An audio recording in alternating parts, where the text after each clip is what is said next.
creative in particular for this final was about how quickly can you adapt to what's going on around you, and how are you able to work with your teammates to maximize your potential. Fish fam able to do that. Congratulations to all of you guys. It was a pleasure to watch that, and also just the fact that they beat the world run so fast. We spent weeks testing that. Before that moment, there had been 3 people, period, who had ever finished it. And we watched them absolutely destroy the course. The second try they even attempted, and they completed it faster than they even did in the next one. So just unbelievable performance. And it's got to be also the rest of those guys who played in creative. Unbelievable there. But it's not over here. We've got the Pro-Am coming up. We're here at the Fan Festival. People are hanging out. People are having a good time. People are hanging out, having a good time, and filtering inside as well. The players are getting ready. We're almost to the point where we're ready to go, but we still need to talk about what's up for grabs here in the Pro-Am. $3 million on the line, but per usual, all going to charity, for a good cause, for some fun. Actually got to go up to the Players Lounge, talk to some of the guys, and they're incredibly happy to just be here, meet the other players, have the positive interactions all around gaming. It's about those shared experiences, getting out there with your friends, interacting, having the time, whether it's on BR, in real life, whatever you need to do. That's what video games are all about. Yep, that's what it is all about, and I've seen actually a number of World Cup qualified players who are going to be playing tomorrow and on Sunday, just hanging around, doing some, fan meets, doing some signings, all sorts of stuff, and just overall having a good time watching the games, playing in the Fan Festival. I mean, you need to get used to this environment. If you haven't been down here,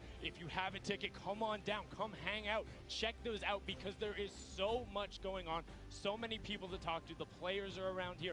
We're hanging out. And also, don't forget, if you're at home, you can tune in and join the fun. You can use the hashtag Fortnite World Cup. You can go to Fortnite.com/watch. There is so many ways for you to get involved and just be a part of this. This entire thing is a spectacle. It's more than just the Battle Royale and the stuff that's playing, and it's about these players and celebrating the awesome stuff that they do. The interactions, whether online or in person, are amazing. I haven't yet gotten a chance to take a look at that hashtag after that Creative World Cup, after Sand hit that jump. I can't wait to do it later, go back in time on Twitter and see what the reaction was. Well, just see, because during one of the tests, we had like a relatively similar moment. The entire stadium was empty, and I thought I was about to pass out. Like, I hit the castle jump, and I literally stood up, and I was like, I don't know what to do with my hands. Like, I'm good. This is the most amazing moment. So then to watch Sand have that moment, have his team surround him, and know that you lifted yourself above in what was literally...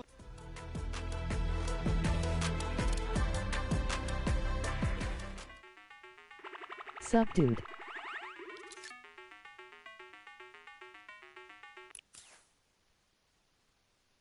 Going to have so many more little moments like that. What's up, man? People's gaming careers, or maybe it'll just be the kickstart of it. Yeah, it will be the kickstart of it. I'm pretty sure for a lot of these guys, it's going to be the kickstart. It started off in the Fortnite World Cup all the way back in April. They played for 10 weeks. They competed. Pro-Am's going to be a little bit of a preview of that. It's going to be amazing. All the preparation, all the hard work, all the friendships and, the heartbreaks, everything. It's going to be so cool to watch. And one thing I'm particularly excited about with the Pro-Ams is seeing the evolution of just kind of, I don't want to say the casual game, but these guys really kind of press it. We've seen every single time somebody is bringing something new, whether it's the professional players or the celebs who are coming. I mean, just Joey Bosa last time was doing this like reverse ramp top rotation, and it was gorgeous. But the players are ready and out on the stage, so enough from us. We are going to kick off the Celebrity Pro-Am with a pair you probably saw before. It is Robert Abisi and Ghost Aiden. Robert now being one half of the electronic duo known as Lost Kings. You know them from their songs Bad and You, and before they were famous, their first paid gig was in a bowling alley. Him and Aiden competed last time in the Pro-Am, and we're one interaction short of taking home that top spot. They came in second, lost only by 4 points in a 1v1 that went Symphony's way. Aiden against Symphony, what a memorable moment from that Pro-Am. And Aiden is also one of 2 controller players who has qualified for the duo portion of the Fortnite World Cup. And now on to our next duo, Mario Hezgonza and Nick Merckx. Mario, of course, being the professional shooting guard for the Portland Trail Blazers. He is also representing Croatia on their national team. And then Nick Mercs, all about the M-Fam rep in there. Had a fantastic barbecue last week. Definitely recommend you check that out. Did some awesome stuff for his community, and he's excited to be here. Originally competed in Gears of War, made his name through streaming, and now has a very thriving community. Yeah, Mario Hezonja on the Portland Trailblazers. He hails out of Croatia. We're going to go ahead and continue on inside the Arthur Ashe Stadium. We have Nick Shanholtz and Ghost Sean. Nick Shanholtz being the other half of the Lost Kings duo, of his brother being Robert Abisi. And of course, they're best known for tons of awesome remixes by Imagine Dragons, Vance Joy. And then standing next to him, there is Sean, the Fortnite pro, who's, competing with Aiden. You talked about it. Yeah, he was one of the first original young lords coming out of North America. The Canadian player, so incredibly strong and gifted and known for intelligent decision-making at all points in the game. If you're able to eliminate him, congratulations, because not a whole lot of people are able to do that. Yeah. We're going to continue on. Again, it's going to be this time somebody that we all know. It's Nav and Tfue. And you can see them excited to be here. Don't know how much of an introduction these two need. Nav, the Canadian rapper, singer, songwriter, and record producer. And then Tfue, I mean, come on. Won TwitchCon, qualified week 3 of the solo competition in first place. You watch him all the time because he streamed all of those games, no delay, live, saying, bring on the world, nothing is stopping me. And he is here to upset the status quo at the Pro-Am. He wants a title. Wants a title. We're going to go ahead and listen to see if they're prepared to take that. Let's listen in. Okay, Nav, do you have any messages for your opponents today? Just don't be surprised if I box you and trap kill you or something. So yeah, and I think we'll be pretty high up in the rankings. All right, get it. Did you expect anything but confidence from that duo? Nav has been in there with the scrims. Now on to the next one. We have some more veterans here. Whit Lowry and Cloaksy. This is now actually Whit's third time competing on the Pro-Am stage. Him and Cloaksy have been there. Whit is ready to play. He's excited to be here. Best known as the American rapper. Before he got into music, he was a big fan of graphic design. He got his name coming out from Witty, but he wants a victory on the stage. And I mean, what more do you need to know about Cloaksy? Yeah, Cloaksy wants one too. He was at the summer block party, didn't manage to break top 20, but this time, who knows? He won the TwitchCon fall skirmish with Tfue. He's experienced. He's played in plenty of skirmishes. He's played in Pro-Ams before, so we'll see what he can bring out today. And he's used to playing on the main stage. And on to our next duo, we have Ashley Rickards in Exile. Ashley, best known as the actress for her roles on One Tree Hill and Awkward. She also rides and trains horses and works with a pet therapy program that helps special needs children and the elderly. That is the best fact I've heard. Big fan of that as well. And Exile, one of the famous Russian Fortnite streamers. He's a big fan, wanted to be on the stage, wants to compete among the best of the best. And honestly, he looks ready, busting out the floss emote right there. He looks ready. We'll see if he is ready when he takes the stage and gets ready to compete. And now it's time to hear from them, of course, from Ashley Rickards. Let's listen to see what she had to say ahead of the competition. All right, Ashley, do you have any words for your opponents today? I'm coming for you, and if I'm not, I'm hiding from you. But I'm coming for you first, so watch it. But like, not too hard. If you cannot see me coming, that'd be amazing. That doesn't seem like indecisiveness. That seems like a solid plan. Hide or go for them. We're going to go continue inside the stadium. We have a duo that I think a lot of people are going to be excited for. We're going to start with Sagala and Dr. Lupo. And I mean, what more can you say about these pairs? Dr. Lupo, of course, you know him, one of Time's top 25 most influential people on the internet. Let's see if he can be influential in this game. Sagala, the English DJ, record producer, and remixer from Norwich, Norfolk. He's had 6 singles charts in the top 10 on the UK singles. That's incredibly impressive. They want to have a positive showing here. Lupo, you know, after the last Pro-Am, he's got a little bit of a chip on his back. He wants to show up and outplay the rest of them show. He's not too old to hang with the best of these kids. That he is not. We'll see if he can perform. I've been playing all sorts of games with him this week. He's ready to play. We're going to continue forward with Dante Basco and Tim the Tatman. And I mean, Dante Basco or Rufy Oh, you also might know him as Prince Zuko from Avatar: The Last Airbender. And then Tim the Tapman, one half of the Girthquake, has been there forever, all about the Twitch stream, involving his community, the Tapman Army. They're about it. And when you see him on the stage, like, I wouldn't want to run into that duo, whether it's in a back alley or in the kitchen. They look scary. I wouldn't want to, but when I see that picture of Tim, I just have to say that is so adorable. I mean, you look like he's got the hands out there, 72 hours pose, ready to fight, and then just the most adorable, friendly smile. Like, I just wanted to give him a hug. But now we're going to go on to the next pair. We have John Ha and Wade CN. Wade being the Fortnite streamer all the way from China. He says the Flintlock is how he is able to capitalize on the island. John Wan is a dancer and choreographer to the dance group, the Kinjas. He makes appearances on World of Dance and the Dance Arena competition, and sometimes he even teaches dance at their dojo. So we'll see if the Chinese competition out of Wade is going to step up. We're going to get a taste of that also in the World Cup tomorrow. But here in Pro-Am, we'll see if they can compete, see if they can hang. And I'm all about the Flintlock plays, man. If you're bringing that out and you're going at people, I've seen some ridiculous clips that he's pulled out with it, but some more players who are capable of ridiculous clips, whether it's on the basketball court or on the Fortnite Island. It is Aaron Gordon and Ali A. Ali A being one of the original Fortnite content creators. In July of 2015, he was awarded 2 Guinness World Records for his gaming channel. And then Aaron Gordon, the American professional basketball player for the Orlando Magic. He plays as both a power forward and a small forward. And as you can tell, he's not that small. He's 6'9" out there, looking to tower over and dunk on the competition. And we've seen him do it so many times in the dunk competitions. It's awesome to see. And Ali A does something that I didn't even know was possible, which is get Guinness Book of World Records in YouTube. That's insane. Record breakers all around. And now another pair you're probably familiar with.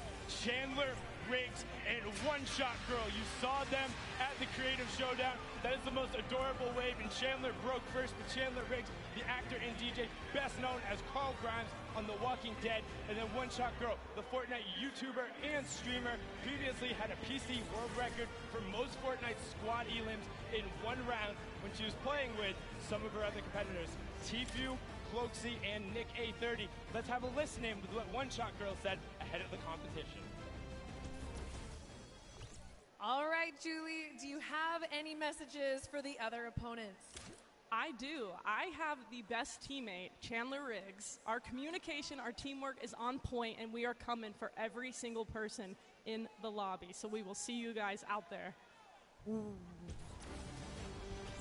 love to see it from One Shot Girl. Awesome there. We're going to continue forward to introduce our next pair. It's going to be Sarunas Jackson and Action Jackson, so a Jackson pair. The Jackson duo there. Also, big congratulations to Action Jackson, just going full-time there with his stream. Paul, you're well on your way. And Sarunas Jackson is an actor and writer who you might recognize from HBO series Insecure. He has also played professional basketball in Asia, so you know what? He might be able to dunk on him too. That he might. The Jackson 2. See if they'll show up here today at the Pro-Am. Of course, such an awesome duo. See if there's action ahead for them. We're going to continue forward. Freddie Stroma and Yoshi. Freddie Stroma, an English actor known for his roles in movies like Pitch Perfect, or Harry Potter movies, or as Dick Tarly on Game of Thrones. Yeah, big fan of all of those roles. And then paired up with Yoshi, the coach slash commentator slash manager slash do all for Solari. We've seen him on the World Cup broadcast. If you've watched any of the French streams, you know him. Incredibly analytical and intelligent when it comes to Fortnite. This duo is going to look to break down their opponents. And the next pair is a pair that might be tough to break down. Tons of experience coming out between Cody Walker and Toygby. Cody Walker, the American actor who starred in the show In the Rough. He's also known for his work in the Fast and Furious movie Furious 7, where he helped complete it after his brother's passing. Toynbee, he was part of the Millennium team on League of Legends, so another one of those former LoL pros who have been over here, and he's been a part of that roster, also as a coach, so I mean a lot of knowledge being brought to the stage. Cody was also at the summer block party, so he's got the experience. And I got to give some love to Cody because I just found out that he's been a PC gamer since 1996. And he played games like Mech Warrior 2, and that's where I started too. PC games, FPSs, and it's just awesome. We're going to continue forward always. We're just moving in the pace here. Max Carver and Nick A30. Max Carver, the actor who's had roles on shows like Desperate Housewives, Teen Wolf. Hold on, what are they? Oh, little flex from Nick A30 and Max Carver. They're ready to play. They're getting exercise even. They're getting their body flowing, their blood flowing. Excuse me, did you say Little Flex? Did Little you Flex. see Nick's arm? He's got guns! Yeah, you better have a permit or something. I don't know who let you loot before, but like, you have to get on the battle bus. Like, you're not allowed to walk around with 2 legendary ARs like that. And then Max Carver on the side, like you said, Desperate Housewives, Team Wolf, The Leftovers, and he actually has an identical twin brother who stars in many of the roles.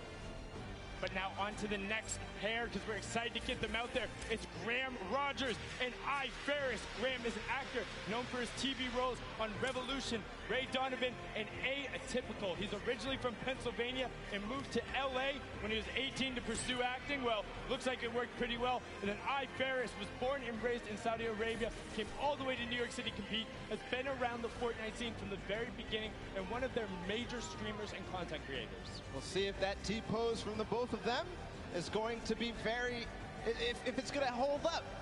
Continue forward, another duo that I think a lot of people are going to be excited about. Not that we're not excited about everybody. It's Sean O'Malley and Courage JD.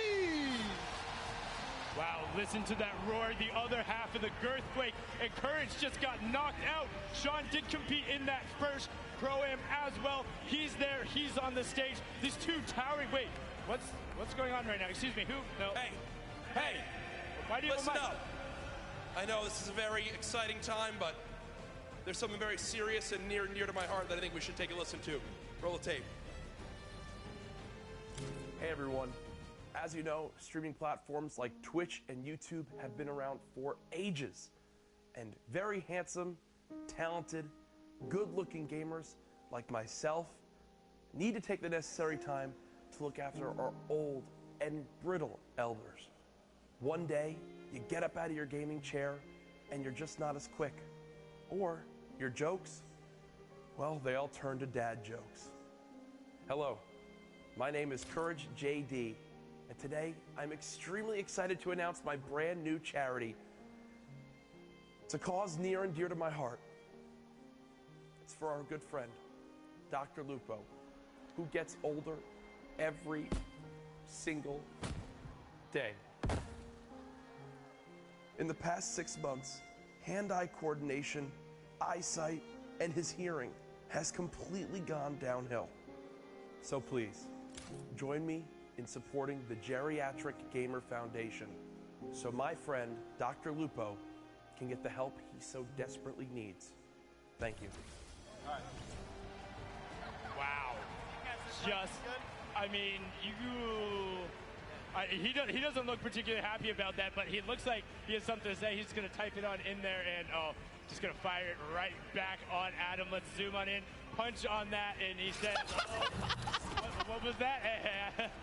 Was able to, get Courage back a little bit, give the opportunity there. But you know what, Jack, I appreciate the foundation. If you are going to start it, Ben could use all the help he could get. Now we're going to go on to our next duo, and I'm going to need you guys to do something important up in the stands. Rather than clapping or yelling for them, I need you to put your hands up high in the air and wave them back and forth for Jordan Fisher and Ewok.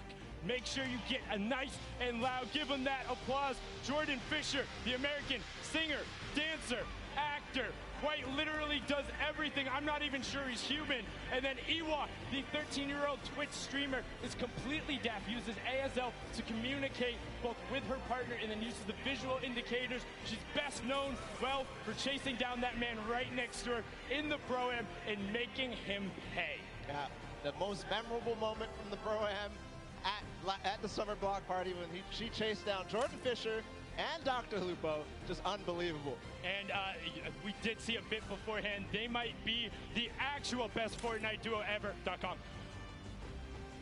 So you can check them out there as well and see them on the stage. They're going to be looked to pressing it, but we're on to the next pair because they're excited to be here. It's Jordan Jones and Alexia Ray. Alexia being the social media star who originally became popular on Vine. So Vine, there you go. She's now a member of the popular YouTube channel Glams and has her own popular YouTube channel as well. Jordan Jones, she finished 5th on the dance reality show Abby's Ultimate Dance Competition in 2012. Since then, she's grown her own YouTube follow by making vlogs and music videos. Just an awesome pair together. We'll see what they can bring to us today on the Pro-Am. We continue forward, of course, introducing all. We're actually going to listen into what Jordan Jones had to say ahead of the competition. All right, Jordan, do you have any words for your opponents today? Oh yeah, I got my game face on today, and me and Alexia, my partner, we got the girl power. All you boys, just watch out. We're going to be sniping. We're going to be getting that victory royale. So peace out, boys. Go to sleep. Hey, get it! Good level of confidence there coming out of Jordan, and Alexia will also be confident having been in this environment before, having been around major Fortnite competitions. She has no issue battling with the best of them. Now on to our next duo. It's RJ Mitty and Moyers 87. RJ, best known for his role as portraying Walter Jr. in Breaking Bad. He also has cerebral palsy, as his character does on the show. Had an opportunity to talk with him last night. Just a fantastic human being and really, really involved in gaming. Wants to be out there. Moyers 87 is a Spanish YouTuber who has brittle bone disease, but he says, hey, that doesn't stop me from competing with the best of the best on the top level. And this pair is here to show that they will not be held back. They will be taking names and going after everyone. Yeah, and part of the reason I love this duo so much is RJ Mitty does such great things, but also Moyers, I love his reasoning that he likes gaming is because it gives him a window into doing impossible things, which is just awesome. So we're going to continue forward. Of course, it's O King and Sinu, who traveled all the way out from South Korea. There they are, and they're known for this. Sinu, one of the players who played at the World Cup, or the Open, the Korea Open. Are you watching that? That was the sickest intro I think I've ever seen. One, props to the cameraman too. Props to Sino as well. One of the players who came over and traveled out of the Asia region to compete in NA West and came so close to qualifying a number of times. People were looking like, wait, who are these? Why are they on the scoreboard? Who is this? And he was taking names, and now he's here to compete on the main stage. On to our next duo, we have Dead Drevel and Oscar Lot. Dead Drevel is the Mexican YouTuber who currently lives in Chicago. He creates content across 3 channels and is a gaming and entertainment streamer. His 3 daughters are watching him today from Houston. Shout out to you 3 daughters and everyone out there with family in the crowd. Oscar Lord is an Argentinian YouTuber who plays Fortnite and recently started getting into his own music, trying to sing, and has found a lot of success and help there. And on to our next duo, we have Wermuturo and Jelty. Wermuturo is a YouTube vlogger, gamer, and sketch comedian. He's been nominated for a number of awards for his channel. As this year, one of them was the top 10 Mexican YouTubers. And then Jelty, a Mexican competitive player that came so close to qualifying. That's also his little cheeky face reveal there. Got to talk to him last night. He was just like, hey, I'm happy to be on zero ping. Nobody is stopping me now. Yeah, Jelty had an incredible rise throughout the World Cup qualifiers. You touched on it a little bit, but a strong performer all the way through. He plays Fortnite every day, he says, so who knows? Maybe he'll win a lot of money for his charity of choice. I think he has the potential to do it. He's one of the most aggressive players there. And now on to our next duo. We have Greer Gamer and the Slayer 360. Greer, an actress and former beauty queen, best known as her role on Lisa Miller in the hit TV series Awkward. She held the title of Miss Teen Malibu for 2 consecutive years. That's the back-to-back, and she was Miss Regional California Teen in 2011. She also says she will never not play as Peach in Mario Party or Toad in Mario Kart. The Slayer 360, a YouTuber from Mexico who says that he cannot say the letter R correctly, but I bet he can roll it. Yeah, I bet you can. I definitely can't. So we have something in opposite, I guess. We're going to continue forward, of course. Zorman and Jared Abramson are joining us on the floor. There they are. Ooh, that's an awesome hair flip right there. Come on, Zorman, do it again. Just about to say, Zorman, all about the hair flip there. A famous Spanish YouTuber and magician. He studied programming and computer science. Jared Abramson is the Canadian actor known for his role in American Animals, Hello Destroyer, and Travelers, but I think the more interesting the facts, he's a trained mixed martial artist and Muay Thai kickboxer, has a record of 1-1-0 and 2-0-0 in each, but his MMA name, ready, Balla, get this, Wolfblood. What? Really? Wolfblood. That's good. That's crazy. Terrifying. Like, don't want to run into anybody like that. Now, our next duo, Robles and Chigua. Robles, a well-known Argentinian YouTuber who lives in Ovaria, a province of Buenos Aires. Fun fact, he likes arugula and struggles to not eat it with every meal. And his partner there is Chigua, an Argentinian Fortnite player who used to play a lot on console, but now that he's wanted to up his game, he's gone to keyboard and mouse, and he's seen a lot of success in rapid throw. That's awesome. A lot of players are doing the same thing, making the switch to controller to PC, so maybe some people will become fans of him. Next duo is David Williams and Wildcat. David Williams being the professional poker player and popular Magic the Gathering player. He also competed on tons of awesome shows, such as Season 7 of the popular Fox Cookie show, MasterChef. And honestly, if you want to cook for me, let me know, because he's looking to try and open up a restaurant. I'll come through. And then Wildcat has been around the scene forever. He's been playing games forever. You can check him out. We have a soundbite from both of these guys. Let's listen in to what these two competitors had to say. All right, guys, what message do you have for your opponents? Marksman and JT Brown need to stay on the far side of the map, avoid us if they want to have a chance to do well. The other teams are in trouble. Most of the celebrities usually are pretty bad. I've seen a lot of these pro-ams. Unfortunately for them, I might have more hours playing Fortnite than most of the pros. I mean, I play all the time, but they're lucky. I get handicapped. I usually play on an iPad. Today I have to play on a controller, Xbox controller, but luckily I brought my Xbox with me. Been in the hotel grinding. He's been exploring New York City. He doesn't need to practice, but I'm ready. All right, good luck, guys. Wow, wise words from them there. And also calling out their buddies a little bit, saying, hey, JT and Markson, don't come anywhere near us. But our next duo, we have Michael Dreyer and Myth. Myth being one of the original builders in the community, all about it, getting a little bit in there, all about the dance moves. Myth was the one who pioneered a lot of the initial meta, encouraged people and pumped positivity into the community. Very popular streamer. And then Michael Dreyer is the American actor best known for his roles on Mr. Robot, Deception, and Sneaky Pete. In 2018, he ran the Honolulu Marathon, and he'll be running the New York City Marathon in 2019. Next up, we have Max Wax Motif, apologize for that, and Musulk, the Australian players. The first one, Wax Motif, the Australian DJ and music producer. It has influences from R&B to disco and UK bass, so all over the place, really, for Wax Motif. Yes, of course. Musulk, the American YouTuber who's actually based in Sydney, in South Wales. He likes to keep his content humorous. I always think of him as the player who tried to knock somebody off the mountain with a shopping cart in the first Pro-Am.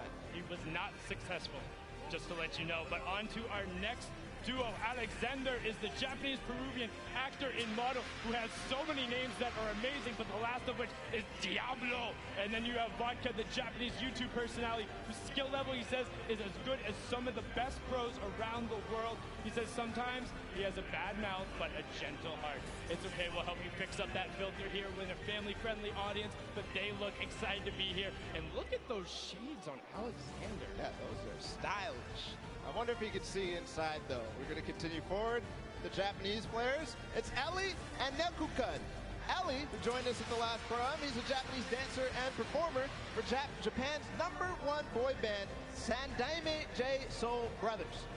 Yes, and he also has a solo rap project where he goes by the name of Crazy Boy. So let's see if he can get crazy on him today. And then Nekukun is his partner, the Japanese Fortnite streamer, who is pumped to be here, excited to take it on. Let's hear what Ellie had to say before the competition. All right, Ellie, do you have any message for your opponents today? Okay, I'm from Tokyo. Watch out for Crazy Boy. Sayonara. Bang. Like we said, got to watch out for the Crazy Boy. He's on a mission, wants to make it happen. Now our next hair is Claire Grant and Jacob. Claire Grant is the American actress, model, and producer who co-founded Team Unicorn, which has made a web series and music video parodies, including Geek and Gamer Girls and All About That Bass. Fun fact, she says her burps have been known to rattle windows. Hey, we got that in common. And then Jacob is a YouTube personality all the way from Poland, here to play some Fortnite, tear up the stage, and he says he wants to win some money for charity, but he's also just looking to have a good time. And that he will have for sure. I'm absolutely amazed by that. We're going to continue forward. It's Business Boy and Frizz. Frizz, another Polish streamer who, he enjoys Fortnite. He and his, look at that pink hair. It's awesome. His girlfriend has some as well, so awesome duo there. We'll see if this duo, though, of Business Boy and Frizz can do anything on the stage. Business Boy, the music producer who has worked with artists like Lil Nas X, Party Next Door. He's extremely athletic, as you can tell. We'll see if he can do anything with that athleticism on the stage. Yes, and he has been called the basketball Dre before, and now just after them, we have Symphony and Vinny Pergola. Vinny Pergola being one half of the Phantoms duo who's competing today. He was also an actor turned DJs. You might recognize him from shows like That's So Raven, The Bernie Mac Show, and Misbehave. Now, Symphony looking fantastic today. Definitely showered, got the gel in his hair. All about the streams, the content, and the fast edits. Originally known as the best editor in the West, he pioneered some of those quick resets and go, making people look foolish. Yeah, still did it through the entire time in the summer skirmish. And continued through. Kyle Catlin from the Phantoms as well. And you heard Sundown say his brother was a teen actor. He was also a teen actor. He played on shows just like The Bernie Mac Show, which we already talked about, and 10 Things I Hate About You. And they became the duo that you know them about. It's the Phantoms. Moving forward as well, his duo partner, Kay. We just saw him perform in the Creative World Cup. And he's a British YouTuber, Twitch streamer, org owner, all this sorts of stuff. Is also known for the meme, you know it. That's insane, bro. That's crazy. That's crazy, bro. But now our next duo, all the way from down under, trying to prove they're here for you. It will not be easy, but they're hoping that one day they will find peace on the Battle Royale island. Alice in Wonderland is the Australian electronic dance music producer. She has been best known for, well, her most recently, her single, Peace, her album, Run, and so many amazing things. She sings, plays the cello, and is also just a genuine human being. Likes to stress that it's all about positive mental health and being there for the other person. Loser Fruit, a very popular Australian streamer, part of the Click House, which includes multiple of Australian content creators, and she was the first Australian Twitch streamer to hit 1 million followers. And fun fact, she can do a perfect cartwheel. That's amazing for Loser Fruit there. On the floor still, they're going to grace us with their presence. It's Desmond Chiam and Mr. Fresh Asian. And we have a lot to say about Mr. Fresh Asian because he's somebody that participated in almost all the World Cup qualifiers and had just a fun time doing it and really placed highly in some of them too. Yes, and he was streaming it the entire time. Got a chance to talk with Desmond last night, the actor, writer, known for the Shannara Chronicles, Magic Camp, and NCIS Los Angeles. He also break dances under the alias B-Boy Desmond, and back in the day, he used to min-max on EverQuest. We talked about min-maxing earlier in min... Wait, excuse me? Let's introduce your new champions at the end of the day.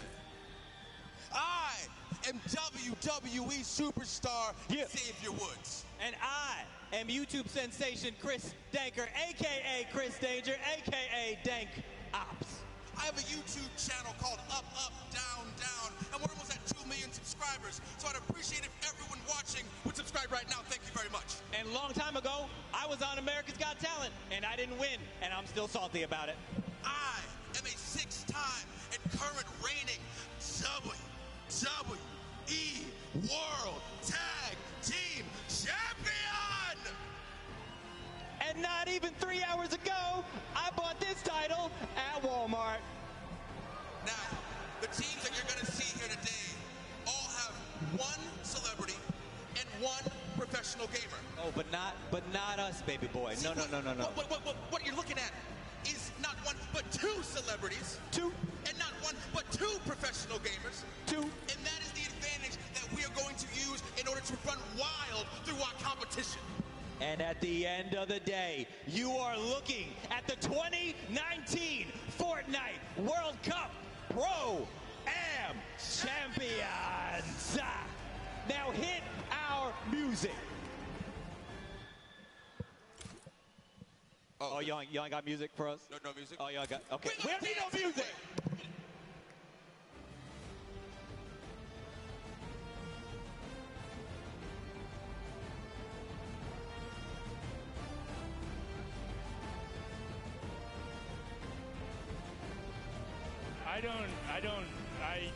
You know what, Xavier? Thank you so much. It seems to now be a tradition. The first Pro-Am, he walked in with CDN the third on his shoulders. The second one, he crowned himself king before the competition, and now he just hops on the line, grabs a microphone, and declares themselves the champs with belts. And also, the disparity between those belts is moderately hilarious. It is hilarious. And for the next time, can we get them some music, please? Yeah, I was just about to say that. Definitely, we need the music, because if Xavier's going to be up there, like you don't even see anything happening. But yeah, that was a lot going on. But enough of the interruption. We need to get into the last fifth of the players. It's Liam McIntyre and Lachlan. Lachlan, of course, being the Australian gamer known for posting Fortnite and Minecraft-related content on his self-titled channel, which has earned more than 12 million subscribers, has been around the scene from the beginning, played in the creative before this. Then Liam McIntyre, the Australian actor, best known for playing the lead in 2 of the Spartacus series. He has also appeared in Legend of Hercules, The Flash, Gears of War 4, and Pulse, amongst many other roles. And fun fact, he's never tasted Coca-Cola. Well, you're not messing a whole lot there. Continue forward. It's Pai Tamben Joga and Detonator out of Brazil. Pai Tamben Joga is the Brazilian YouTuber. He told us he actually only played Battle Royale, and he won his very first match. But then, wait, what is that beard? Is amazing. You're looking at the beard. I'm looking at the Brazilian national team, like almost Fighter Lord Detonator, having none of it. They are. You know what? I just want to hear what Detonator has to say, because that is incredible. Everything about that is amazing, and please tell us more. All right, Detonator, what is some trash talk you have for your opponents? If you are my opponent, you'll be eliminated. Don't cross me. Don't do this, because you'll be eliminated by the power of the heavy metal from Detonator. Looking to eliminate everyone in his path. That was the complete opposite direction I thought we were going with that. So let's get on to the next pair. Another Brazilian representative is Edukoff and Flakes Power. Edukoff, a 28-year-old Brazilian YouTuber, recently moved to the U.S. to improve his English and currently lives in Florida. On top of his hyper-successful daily vlog showing his day-to-day activity, he streams games like Fortnite and Minecraft. And then Flakes Power, content creator who also came from Brazil, has played in a number of big competitions, has been around, and he knows his way around the competitive community. Moving on forward, it's Kaomura and Kalango.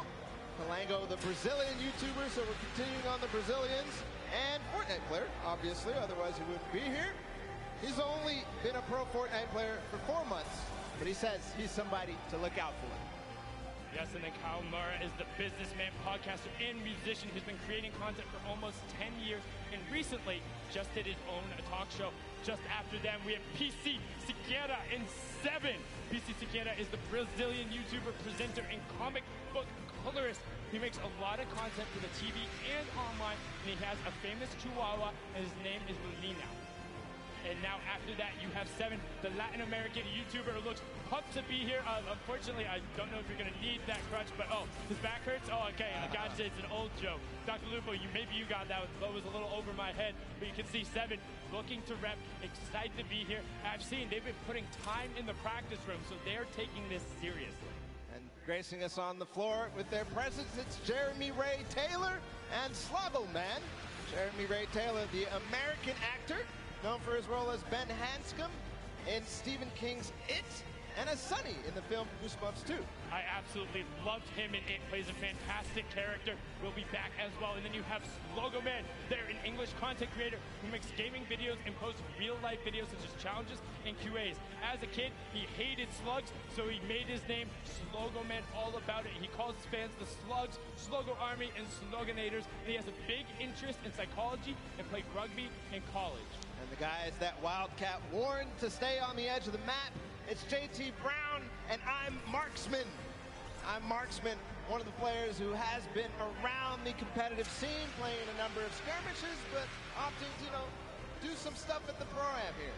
And now this is JT Brown's third Pro-Am. The pro NHL player is looking to make waves. He's become a big Twitch streamer and being involved in the community, and he gets a lot of the other NHL guys involved and has done a great thing with his organization as well, bringing athletes into the world of competitive gaming. They are a pair to look out for because Marksman has competed on basically every level of the game, and he knows how to pull out some tricky plays. Speaking of tricky plays, another duo that's experienced both at the Pro-Am and the competitive scene, it's Mackenzie Boyd and Fear Itself. Yes, Mackenzie Boyd is the American singer-songwriter originally from Lafayette, Louisiana. He competed in the last creative showdown on the Chicken Champions, had amazing plays, also known for his songs Roses and Little Half Moon, competed on American Idol. Fear Itself, the former retired professional Halo player, somebody I grew up watching and seeing like, wow, competing on that main stage, has played on teams like Final Boss. He named himself after Franklin Delano Roosevelt's speech because he thought it sounded cool. Now on to our next duo, Bala. It's Joey Fatone, an expert thief. Joey Fatone, a lot of people. He's the American singer, dancer, actor, and television personality, best known as the member of the classic boy band NSYNC. 2007, he came in second place on the ABC reality show Dancing with the Stars. Joey says he loves VR games and plays them with people all over the world at 3 a.m., but let me tell you here, this ain't a VR game, and it ain't 3 a.m. No, but he has great footwork. An expert thief, the YouTube gamer and rapper who does gaming commentaries. His adopted name is Kevin, while his birth name is Dante, with the latter being his stage name. He's been creating content for 13 years, doing vlogs, skits, and more. And we had an opportunity to catch up with him and hear what he had to say before they took the stage. All right, expert thief, do you have a message for your opponents today? All I'm going to say is watch your back, because I'm going to be right behind you, and I know how you build, and I know how you play. I've been studying, okay? And I'm really sneaky. That's all I'm going to say. All right? This is especially to you, Tifu.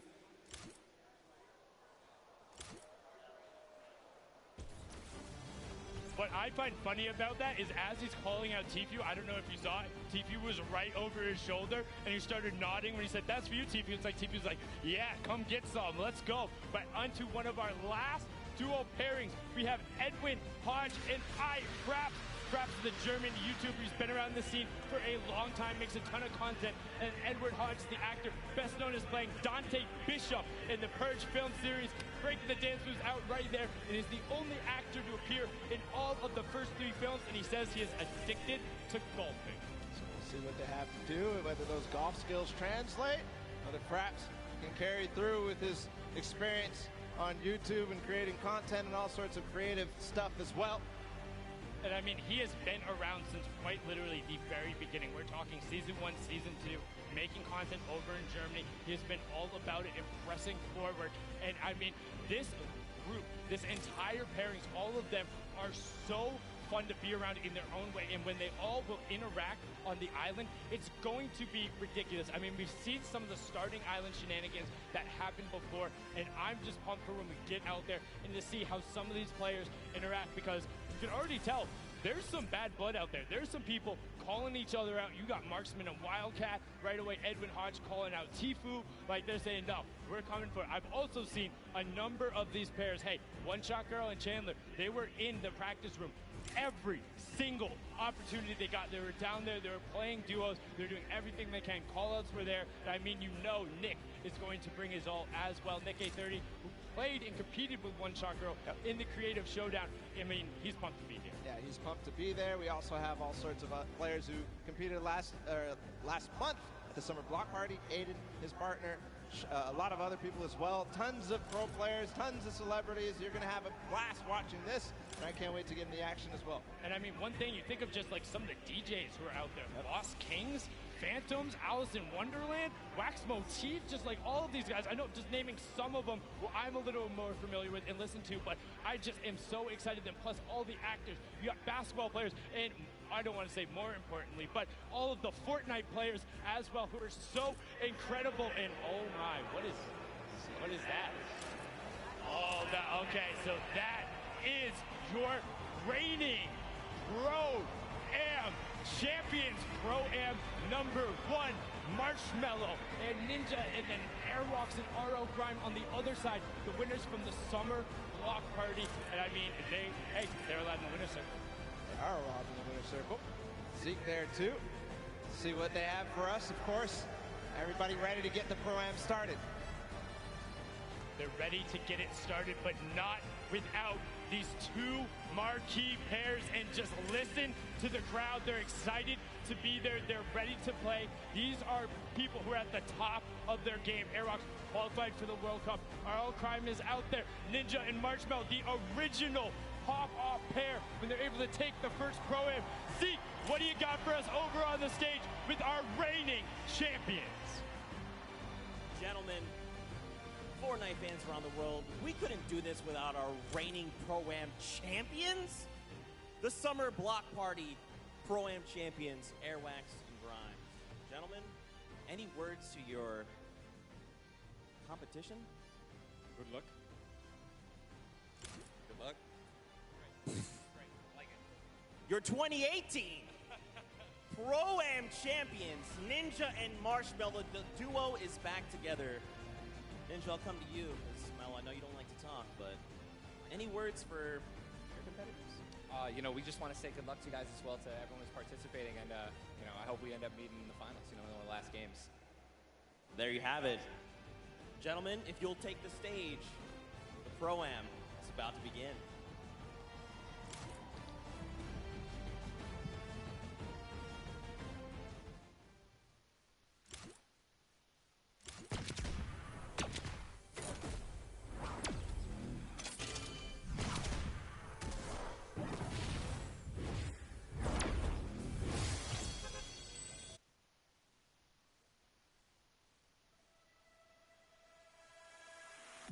I'm coming for you. They're going down. I'm coming for you. Better watch out. Right? Me and you. Here we go. I'm ready. Here we go. I'm ready. Wabo Combi, Wabo Combi, Wabo Combi, Wabo Combi. Big time. 90s. Watch out. Watch out. 90s. Hunt them down. I'm gonna lay them out. 90s. You can sell the floor, boys. 90s. Is intimidating. 90s. My plan is to lose. 90s. They're going down. We're winning this today. 90s. That was intense. 90s. He's looking for it and he got it. Get the dab, easy dab.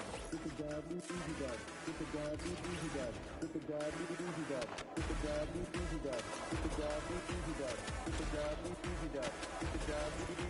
Get the dab, easy dab. Get the dab, easy dab. Get the dab, easy dab. Get the dab, easy dab. Get the dab, easy dab.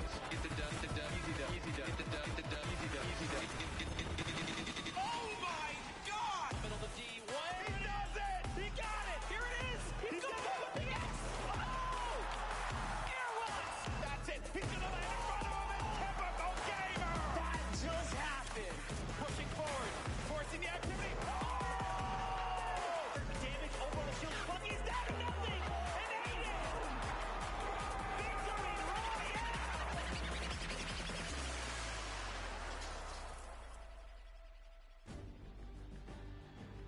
Ladies and gentlemen, welcome to the Fortnite Pro-Am Part 3. I'm Golden Boy alongside with Monster D-Phase here, the Boricua Boys, back in our hometown of New York City. And we couldn't be more excited to call the action here today because it's going to be a good one. The players loaded up on the stage. Monster, I think we're going to be in for a banger today. Yes, we are. Banger like that track. Mike Realm just dropped some beats on us. That was so fire. Yeah, it was pretty good. I mean, little warm for me. Good thing I had some pancakes standing by, you know? We got all kinds of stuff ready for you guys today, that's for sure. I've known Xavier Woods for a very long time, and I've always asked him, where do you keep getting these pancakes from? So I finally decided to steal some for myself. They're going to go bad eventually, but might as well. Have a stack of pancakes. Yep. Because you're my friend. And we got them here, and we're ready. So just All like right. that. Well, let's go through the format and see how this whole thing's going to work. Get you guys up to speed in case you're joining us for the first time. This is how it all plays out. When you hit 15th place, you get yourself 3 points. When you get to 10th place, you get 2 additional points, making it 5 points total.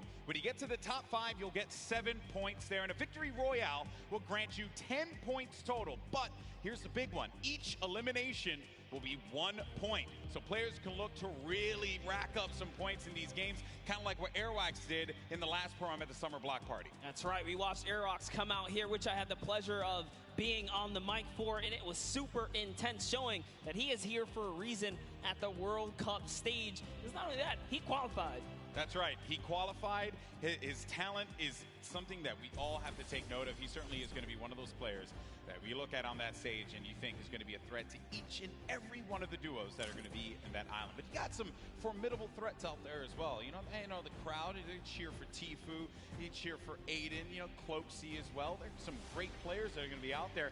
And to top it off, they got some great duos to support them as well. And that's going to be the difference maker here, Monster. That's because right. every time we do one of these pro-ams, it's always about that duo partner, right? Like, how do they complement their teammate? Exactly, and with that, is it going to be enough? Because they're fighting for a lot of prize here. So we're going to jump into that and see if that duo can carry you all the way through. That's right. The money that they're going to be playing for here today is for charity. Keep that in mind. So let's take a look here. First place is going to get $1 million toward the charity of their choice. Second through 50, everyone's going to get money, okay? And no one's going to walk away empty-handed here. 500 grand for second place. So the difference between first and second is $500,000 going to charity. That's huge stuff. Fortnite constantly giving back to the community. And here's the deal. The reality of it all is that we could very well see, given how this format works, a new champion. There could be a new duo that is going to be walking on that winner circle. It may not be Marshmallow, it may not be Ninja. 2018, Fortnite was played in a very different way. That's right. And then Airwax with that dominating performance last time. One has to wonder, Monster, could he repeat that again? Look at the people out there in the crowd chilling out, having a good time. They don't want to be seen on camera. I respect that. Wave. I feel bad. See us on you. I feel bad because I know a lot of people don't want to see me on camera because this shirt's probably killing your eyes right now. No, Hey, don't here's worry. the thing. Both of our clothes are just screaming out. I look good. Here. My mama told me I look good. She's in the house, so I figured I'd do that there. Have fun with it, right? Why not? We're going to get started with the game here in a little bit, folks, and we're obviously looking forward to seeing these players take the stage. But before we do that, we actually have Aiden standing by with his duo. Pookie, what you got for me? Thank you so much, GB. I can assure you, you guys both look great. I can see you from all the way over here, but I am joined by Aiden and Robert Avesey from Lost Kings. They came in second place at the Summer Pro-Am, so you can bet they are here to take first place today. Have you two practiced at all? Yeah, we talk a lot, so we have a good idea what we're going to do. And especially playing in the last one, we're familiar with each other, which I think helps a lot. Yeah, definitely. Having that team synergy definitely helps. Now, Aiden, you are no stranger to playing in LAN environments, but this one's a little bit different. Who do you have with you here today? I have my mom and my dad, my girlfriend, and my 5 mods. I hear them screaming back there. I love you guys. That's incredible. You have such an amazing support system now. You guys are playing for charity. This is a massive event. Do you want to talk a little bit about that? Yeah, it's an honor to be here, and the fact that Epic Games provides everybody with the opportunity to play and, for charity and just make money for themselves, it's crazy. So, yeah, I'm honored to be, playing for Wounded Warriors, and I'm just going to enjoy this moment. It's great. Perfect. Thank you so much. And just one more for you. Now, you are a DJ duo. Is your counterpart at home watching right now, or is he here? He's playing. So my duo partner's playing with his duo partner for the World Cup tomorrow, so we're about to take over. Interesting how that worked out, isn't it? Yeah, it may have been set up. May have been, definitely. Well, good luck today, guys. I will definitely be rooting for you. GB and Monster, back to you at the desk. Always a pleasure to hear from him. I remember meeting Robert Avesey last Pro-Am, and he was so into it. He said, I just want to go home now and just practice. And we talk about picks to win. And second place last summer block party at that Pro-Am, as we had mentioned, was Aiden and Robert Abisi. You know what? I'm going to make a bold proclamation here, Monster. I think they're going to take it. I think Aiden and Robert Abisi are going to take this year's Pro-Am.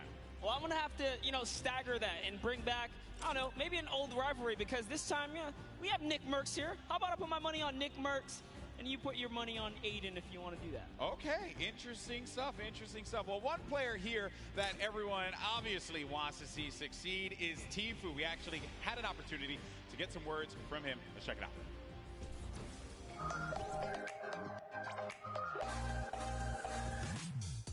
Hey, my name's Turner, aka Tfue. I'm playing the Pro-Am with my teammate Nav. I've been kind of friends with him for a while. I've only played with him a few times, but I'm feeling pretty confident, pretty hyped. I'm excited.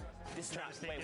Trying to stake him in. Can you get him to drop it? What is that angle? Basically, we're just going to try to take down everyone we can. We're going to play really aggressive throughout the whole thing, looking for the weaker players, I guess you could say. Biggest threat is probably, once again, Cloaksy. I said this last Pro-Am. He's really the only big threat that I see here. Airwalks, that guy's a bot. Ninja, he's a bot. Cloaksy's hype, but me and Nav are going to stomp them all, so.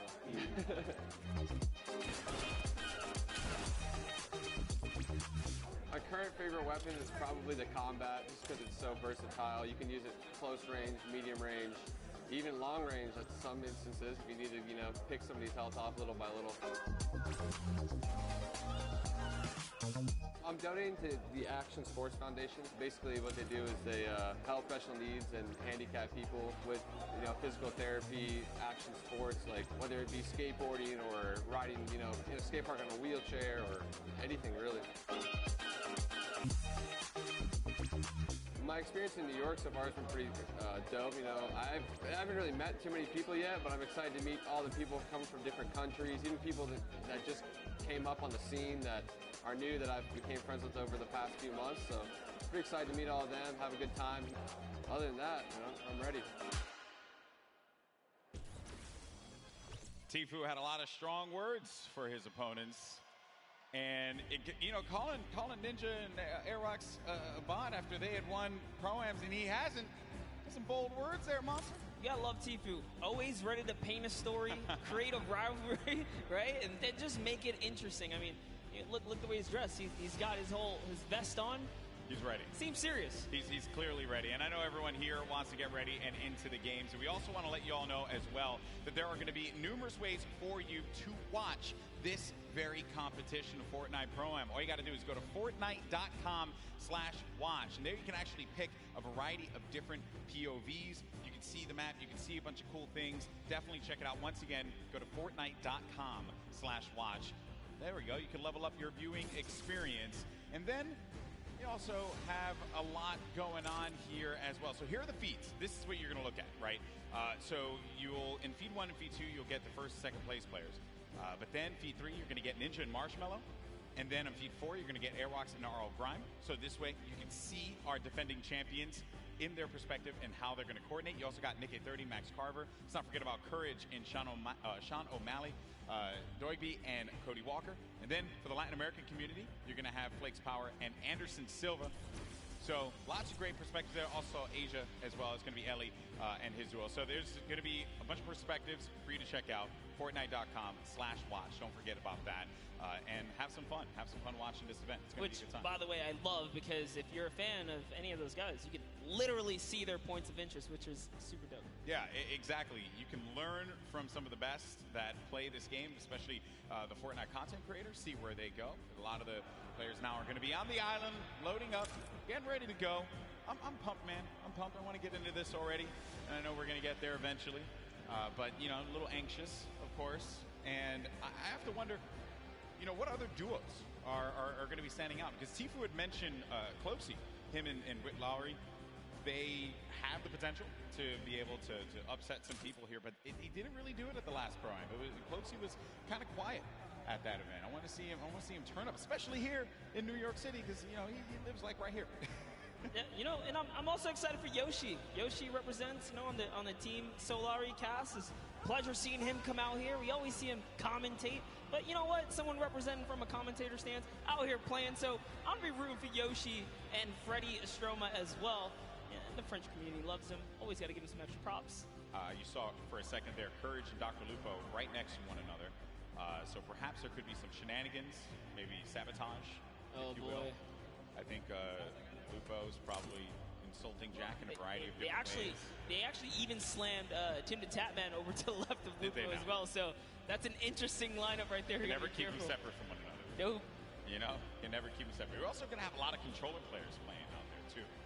And while controller players, obviously in controller gang, always going to represent.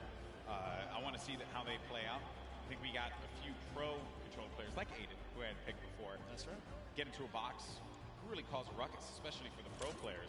Aiden has qualified for the Fortnite World Cup in the duo side. Airwalks as well, another dominant player. We have a lot of players here that have qualified for the big event, and they're going to look to prove a point, I think, which is going to be the best part. Not only because they're going to play in that competition, but they're also going to get this warm-up opportunity in front of this crowd here at Arthur Ashe Stadium. It's kind of a little bit of an advantage. You know, at the end of the day, as long as they feel prepared, that's what we love and want to see. But like you said, there is a lot riding on the line here, right? It's all about earning that respect and or keeping it, because end of the day, these trophies are super nice. Yeah, pretty awesome trophies there. The golden Creighton pickaxe that we've given out in the past. You see players warming up, getting ready, getting comfortable. A few other duos to talk about was Pi and Detonator. Detonator, I don't know what that video was, but it made me mildly uncomfortable. So, and the fact that he's not wearing a shirt. Yeah, you know, it disturbs me. Came out, you know, got the couple buttons down in the front, you know, yes. Letting it breathe. Yeah, letting it breathe a lot. I don't know. That one certainly threw me off. There's Marshmallow. You know, he doesn't really like to talk that much, so I wonder how he's going to communicate with Ninja. They've done it once before, though. They've done it once before. Certainly they could do it again. A couple emotes right there from Marshmallow, so maybe he'll just be playing right there, showing off the controller. Yeah, that's right, give him a little ring, making sure it's all good. He's going to let the gameplay and the moves do the talking. I appreciate that he's also going to be using his own skin as well, so. Oh, you have to. Yeah, you have to. If you have a skin in the game, you got to go for it. A little ego boost right there, you know? Yeah, that's some protection. Here we have Nick Merckx. Yeah, it's your pick. Hey, I had to. You went with Aiden. I figured we I know, I know Papa Nick Merckx, who's out there, probably got really mad at me that I didn't pick Nick to win, but it's okay though. It's all for the storylines. Hopefully he understands that. Nick A30, most positive human being. You play with Nick A30 a lot? All the time. What does he bring to the table? Oh, he's a legend. I mean, as long as he can keep his cool, not get in his head. Nick, I know you hear us from here. Just stay calm and do what you do, man. He's such a great player. Would love to see him come out and shine. Yeah. Once or twice in a Pro-Am today would be pretty fantastic. Correct me if I'm wrong. He wanted to create a showdown at the Summer Block Party. Yeah, he's had his moments of greatness. He has. So clearly capable of being able to do this, being able to win on the big stage in front of a crowd. There's Detonator again. Just, you know, he looks so ready. And, you know, I'm actually impressed playing with a keyboard and mouse. I thought that Detonator would have his own custom controller with spikes on it. Okay. There's a lot of dialogue being exchanged there. Also, talk about Detonator's bangs. Man, nailed that one. I'll never be able to have that. Ever. That's a heartbreaker. Looks like he's Is he yelling at his own teammate as well? Yeah, definitely. At some point. There's Ewok Jordan Fisher. This is a duo that actually I think is going to be very, very good in this one because they Jordan told me yesterday they've been practicing, they've been putting in the work, and I think that's a squad that can go very, very far. Very, very far. Well, while we get ready and get things started up here, folks, we have another interview on the stage. We got Mackenzie Borg along with my buddy, Fear Itself, with Pookie. What's going on, Pookie? Thank you so much, Golden Boy. I am just all over the place today. I'm having the chance to talk to some incredible players. That is absolutely right. I am down here with Mackenzie Borg, and Fear itself. Now, I have to be honest, you don't really put off a very fearful vibe, so we're gonna have to work on that. You gotta get the eyes, you know, it's all about the eyes. But you are no stranger to events like this. Going into today, how are you gonna carry your previous experience into the event today?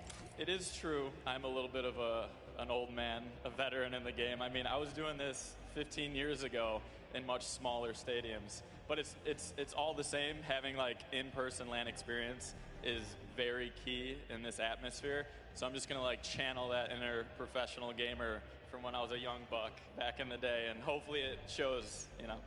Love it so much. Now you, Mackenzie, on the other hand, you have performed on the big stage multiple times. You are a contestant on American Idol. So you are not nervous at all, but I want to know, have you ever played Fortnite? I mean, you were in the other Pro-Am, but playing Fortnite in front of all these people, it's got to be different than singing.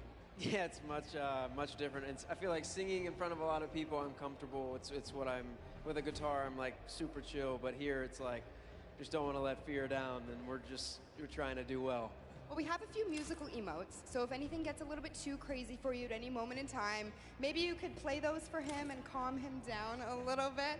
That might help. Now, have you two played together at all? Do you have any kind of strategy going into today? We practice a total of about an hour before this event. So we got all the practice, all the strats in the world. Don't you worry about it, Pookie.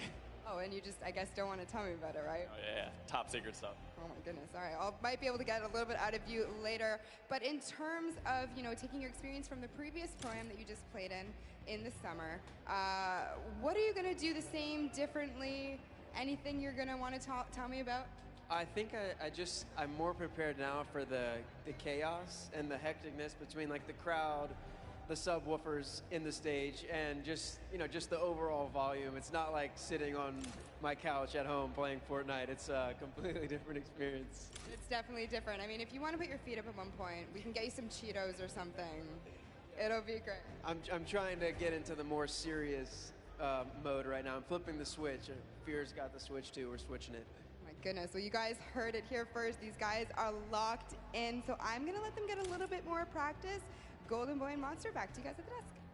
Thank you so much, Pookie, for that one. For itself, I've had opportunity of commentating many of his victories in the past across a variety of games. He's humble. He goes up there and he's humble, but this guy, when he needs to pull off the big wins, he certainly can do it. And then I think it's also interesting to note there what Mackenzie said. This is a very different vibe. When you're playing out there, the bass, the feeling, it is substantially different than chilling at home. But honestly, he has the experience. He's been here before. You know, maybe after a couple times in the ring, you can pull it all together. That's what I'm hoping for someone like Nick A30 as well, right? You've been in this situation before with enough experience. I really think they can overcome anything. Yeah, very true. Look at that. Positive guy, positive monster. You love to see it happen. I'm rooting for the underdogs. Yeah, that's right. This guy. Oh, and then obviously, I heard you in the Creative Showdown just blindly picking whoever was winning at that time. We're not going to talk about We're not going to go back to that. We're not going to go back to the past. We're living in the present now, buddy. I respect that. Well, folks, I know you guys want to get into the game. I do as well, and I was told by our team in the back that the game is getting ready to go in just a little bit. We're going to jump right into the island. It's going to be awesome, and I just want to get out there and see some Battle Royale. That's really all I care about, because these players, they're about to throw down. It's going to be awesome. You see Xavier Woods there. He does not have any pancakes, but what he does have is that SmackDown Tag Team Championship right by his side. He's got to let everyone know that he's a champion, raising it on high, and I picked it up. It is actually a very, very heavy belt. It is a heavy belt. I had the opportunity right here. I totally should lift it. You totally should have. And then Dank also has his fake Cruiserweight title belt, so low on that one. All right, folks, here we go. It's time to jump into the game, the moment you've been waiting for. The countdown is about to begin. Here we go. It is now time for the third Fortnite Pro-Am. The players are loaded into the island. The battle bus is ready to go. It starts right now. Here we go. I love that. Looks awesome. Battle bus. It looks so great right there. Just take a look. Take a look at all of your competitors today, guys, because it's going to be crazy. We're going to crown one of these guys either a new or returning champ of the day here at the Pro-Am. Hey, it could be one half of the Girthquake. Courage JD, he'll never let me live that one down. So I hope it's not him. Okay. You have to be careful. They're on the same side of the stage now. You know, it might just flop. Sure. And as my buddy Shy Wager says, could be a yum, right? Totally Shy's could gonna be hate a me. yum. Shy's gonna hate me for using that. All right, here we go. So, and then the other half of the Girthquake. There's Tim the Tap Man. So you're gonna land over by Paradise Palms. Paradise Palms, a great spot to land, Monster. Tons of loot, tons of resources, great rotational opportunities from there as well. Talk about that. It clearly looks like Tim the Tap Man and Dante have a plan here. You don't just choose the backside of the map for no reason. This house specifically known as the John Wick Mansion. Down in the basement, there's a little secret stash, if you will. Now hopping over to the West World is what we like to call it over here on the other side of the map. Oh. A bit of a skirmisher. Yeah, you got Osculords looking right over at Sean. Sean choosing to disengage from the fight. Will have that green tack SMG and has full shields as well, but oh no. Dead Revel's going to be in a bad spot. Very weak in there by Sean. Sean's going to take some damage as well. This is going to be our first engagement. Sean is going to go in for the fight. And then we switch on over to Dead Revel, who's looking around. And Sean's going to be out of the game. One of the first eliminations. I think that might be the first elim that goes through. The first was Sinu, who actually got Fear itself. I wanted to touch on it, unfortunately. But that was the first Fear itself went out? Yes. Oh, right man, away. we really shouldn't have interviewed him. I feel I'm sorry, Justin. Hey, but it's not over, right? You can always get the reboot card. He can come back here. But for now, Lost King Nyx is in a pickle. This is rough. Rough for Nick to be in here. Now we're going to make our way to Ninja and Marshmallow, who this is another great spot to chill by. You get a ton of loot at the Lazy Lagoon. And on top of which, you know, I think there's, I believe there's going to be some ballers close by. If you want to go for that, you also have the cannons you can use, I believe, to get out of there too. Yep, there's a lot of options for mobility here for sure. But, you know, what I like that's going on here, at least with Ninja and Marshmallow, Ninja straight up adopting, you know, his scrim and or competitive strategy, right? Lazy Lagoon, that is his most known spot for landing. So for him to land here, they mean serious business. Yeah, and he lands here relatively uncontested. There's going to be a duo over to the north, I want to say northwest, and also someone all the way up at the tippy north there. As we make our way now down forward toward Lucky Landing, we're going to have Sinnoh here along with O'King. We're gonna be seeing a lot of Sinnoh and O'King. Let me tell you guys right now, do not sleep on this duo right here. They are so good. Had the pleasure of casting and seeing them at the South Korean event that we flew out to and covered over there. They are dangerous. Well, you're hyping them up here, but unfortunately they're going to be taking some damage from the Stinks, having to push out of that fight. So when you throw down that Stink Grenade, it goes right through the damage. It does not hit the shields. It hits the green health bar. Not what you want to see happen here. Player, though, is going to be tucked away in the corner. And King and Sinnoh, they're the two top players. So they know how to work together here. Try and pin their opponents into a bad spot. Here a few shots as well. More eliminations starting to go through. Nick 830 gets one onto Claire Grant. Aiden as well picks one up. Mackenzie's out of it. And then King and Sinnoh, they're just going to get, King's just going to get out of there. Yeah, just wanted that pressure, but you know what? Figured a team that's working together is definitely a dangerous one. And we touched base with Yoshi a little bit earlier today. Looks like his partner Freddy is down here. He's off. He's on a quad. Can he get away? No, he has. Get away! Oh no! He's got lights here. Marksman. Oh, and he just tagged up. He tagged up the quad a few times. Did manage to hit him. If he would have picked up that infantry, could have had that pinpoint accuracy with that weapon. Probably could have provided a little bit more for him there, but it's also going to be a player up above. There goes the infantry rifles I mentioned before. It's such a precise weapon to take advantage of. JT Brown, they're looking around. Going to have Jeremy Ray Taylor up above in that box there, Monster, and they're going to be split up a little bit because they want to clean up this player around, see if they can get any of the resources. And they did convert it right there, and a little nifty trick Marksman used there, pulling out his pickaxe to reset his reticule so that his crosshair kind of tightens up just to make sure he can be as accurate as possible. So many nifty tricks, and this is why this is the Pro AM, right? You have the pros, and then you have your celebrity counterparts helping them out, and Marksman is showing that he knows what he's doing. Yeah. Looks like he's confidently ready to push as well. Might. Exactly, and then we saw Ninja and Marshmello there on the corner of your screen for a moment, continuing to loot up. Players pushing around the side here. This is going to be coming from the west. GT Brown looking to get vision. He has that snipe out. Maybe he can get a connection perhaps, but it's going to be Marksman looking for the opportunity to take advantage of that heavy AR. Yes, I love this. JT Brown ready to back him up. He's got extra shields and everything. He's got that legendary sniper. He knows exactly where this player is at. Just looking for a small peek right here. He might take his face off. We will see. He's playing with a lot of confidence, too. You can tell in the movements. JT Brown has played in multiple, I think he's played in every single Pro-Am that we've had. So no stranger here to this big stage. And then they're not really going to go for that fight. There wasn't really much of a reason for them to try and push in for that fight, Monster. That player did have that natural high ground. If JT Brown would have gotten the connection with the snipe, that would have been great. But you got to think about this, the storm, as it pushes on in. Now these players, you're going to take a little bit of damage here. But you have a lot of bodies scattered around. Junk Junction, Polar Peak, Happy Hamlet, even Lucky Landing. There's a lot of players that are going to be on the outside, but this circle is going to be pushing in, centered more toward Dusty Divot. So you're going to have that big circle around here. You're ticking for 1 damage per second as well. You got to start to make moves quickly. Yeah, Slogo Man does not want to play around here. He does not have anything to heal with in this moment. He has a glider redeploy. I mean, he can use it to get away, but with that one person trailing behind him, knows that Bai También.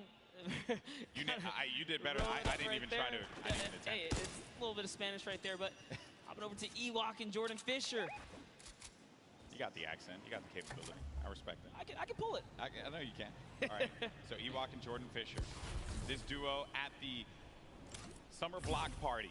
Ewok hunted Jordan Fisher down. Enemies have become friends here. And with the baller and the shadow bombs, they're going to rotate on out, get to the safe zone. A few players are going to be around here as well. And Ewok just tagged him. Take full advantage of the ping system, right? When you're able to do that, that helps so much. Sometimes you don't even need to use your words. You can just use the ping system to relay where the threats are going to be.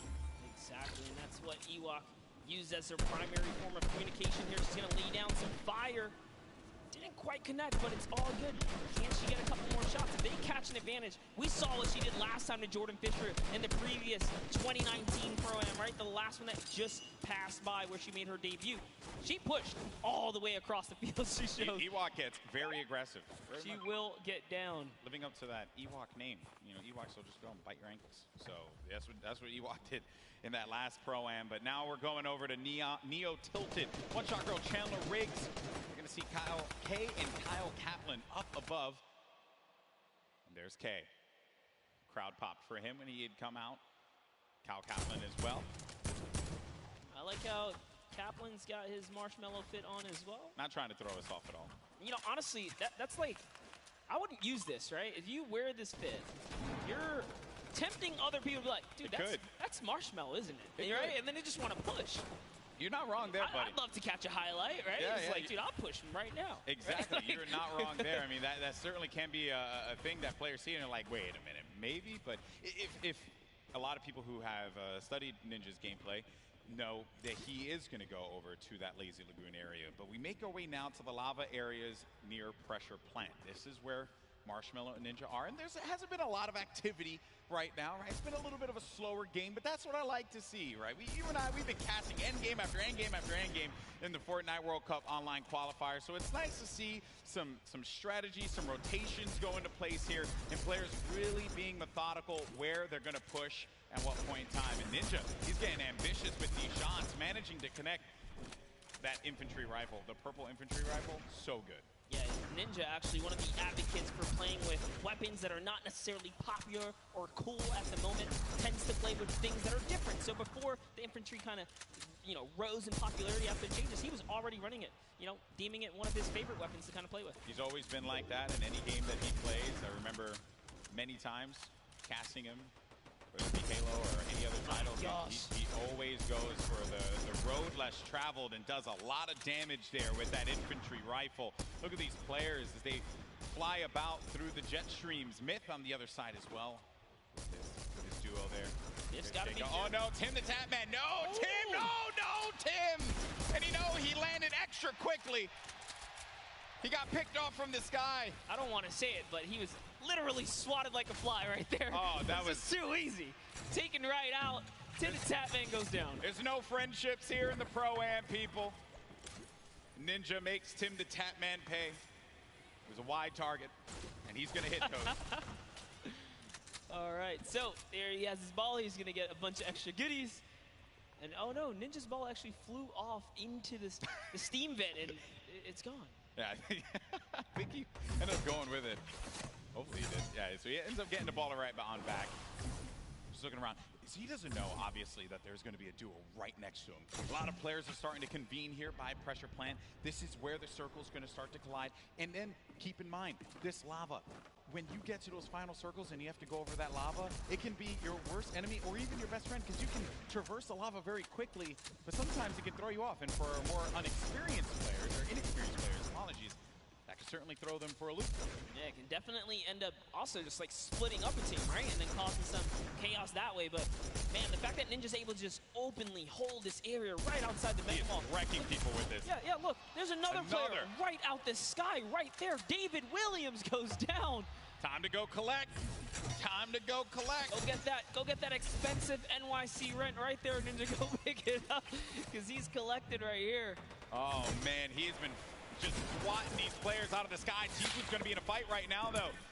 Having to deal with this, going to use a shockwave grenade to get out of the engagement, reset himself. We'll have plenty of builds to work with as well. We'll also have those chug splashes for him and his teammate if he needs to use it. It's going to be Ewok and Jordan Fisher. This is a huge battle that's going to be taking place here. Tifu has the angle, he has a perspective, and with that combat shotgun, he can hit him from a distance as well. On the screen, you see Nick A30 gets eliminated, so he's going to be out of the game. But for now, all eyes are going to be set here on Tifu and this engagement with Jordan Fisher and Ewok. Yeah, he actually had to back up. Someone storm flipped right at him, forcing him out of that area. But lucky for him, he does have plenty of shockwaves to make a ton of moves. And Ewok actually gets pelted down a few more times there. Yeah, that's not good, because they're going to go down low, and they know exactly where they are. So they just can wait this one out. Let me tell you right now, for every little bit of advantage Tifu gains here, the more unlikely it is that Ewok and Jordan Fisher are going to get out alive. And that's it. I think he's got his confidence all the way up. He knows he needs this loot here. He has natural high ground. Their backs are against the storm wall. They're going to start to push up, but they're going to use the shockwave to fly out of there. That was just one, though. He only saw one, so there it is. Oh, no. He's kind of trapped there, pinned, and he's waiting for him. He's going to tag him. With the combat, so much damage being put forward. Tifu now going to be on the run. This is what Tifu does best when he's in your face. Oh, but he gets chunked. He's going to lose a lot of health there. Now going to be sitting at 35 HP and had to get out of there. Going to use those shockwave grenades. The movement that you get with that utility is huge. It was actually Jordan Fisher who came back to rescue Ewok, and it was just enough to back off Tifu. And now the entire battle's been reset. Everyone's in a danger zone here. He really is the perfect human being. He really is. There goes the jet stream. Ewok gets out. Jordan Fisher's taking damage, people. He's got to get out of that. He manages to fly on out of there. Now, the concern I have for Ewok and Jordan Fisher, they got to get back together. Yeah, but not only that, Tifu knows he has to get an elimination here. They are desperate. They're in shambles for gear here. And an artillery strike actually being rained down. Tifu is forced to be on defense. He's far from his teammate Nav. But look, Edwin Hodge and Fraps right here. They don't have health either. This is the perfect opportunity for Tifu. A lot of players are going to be very, very weak. And he gets an elimination on Edwin Hodge. That's going to be Tifu's 4th elimination. Nav has 2 of his own, 6 points total. Oh, there was a trap there! You never suspect the trap, Tifu! Oh, my word!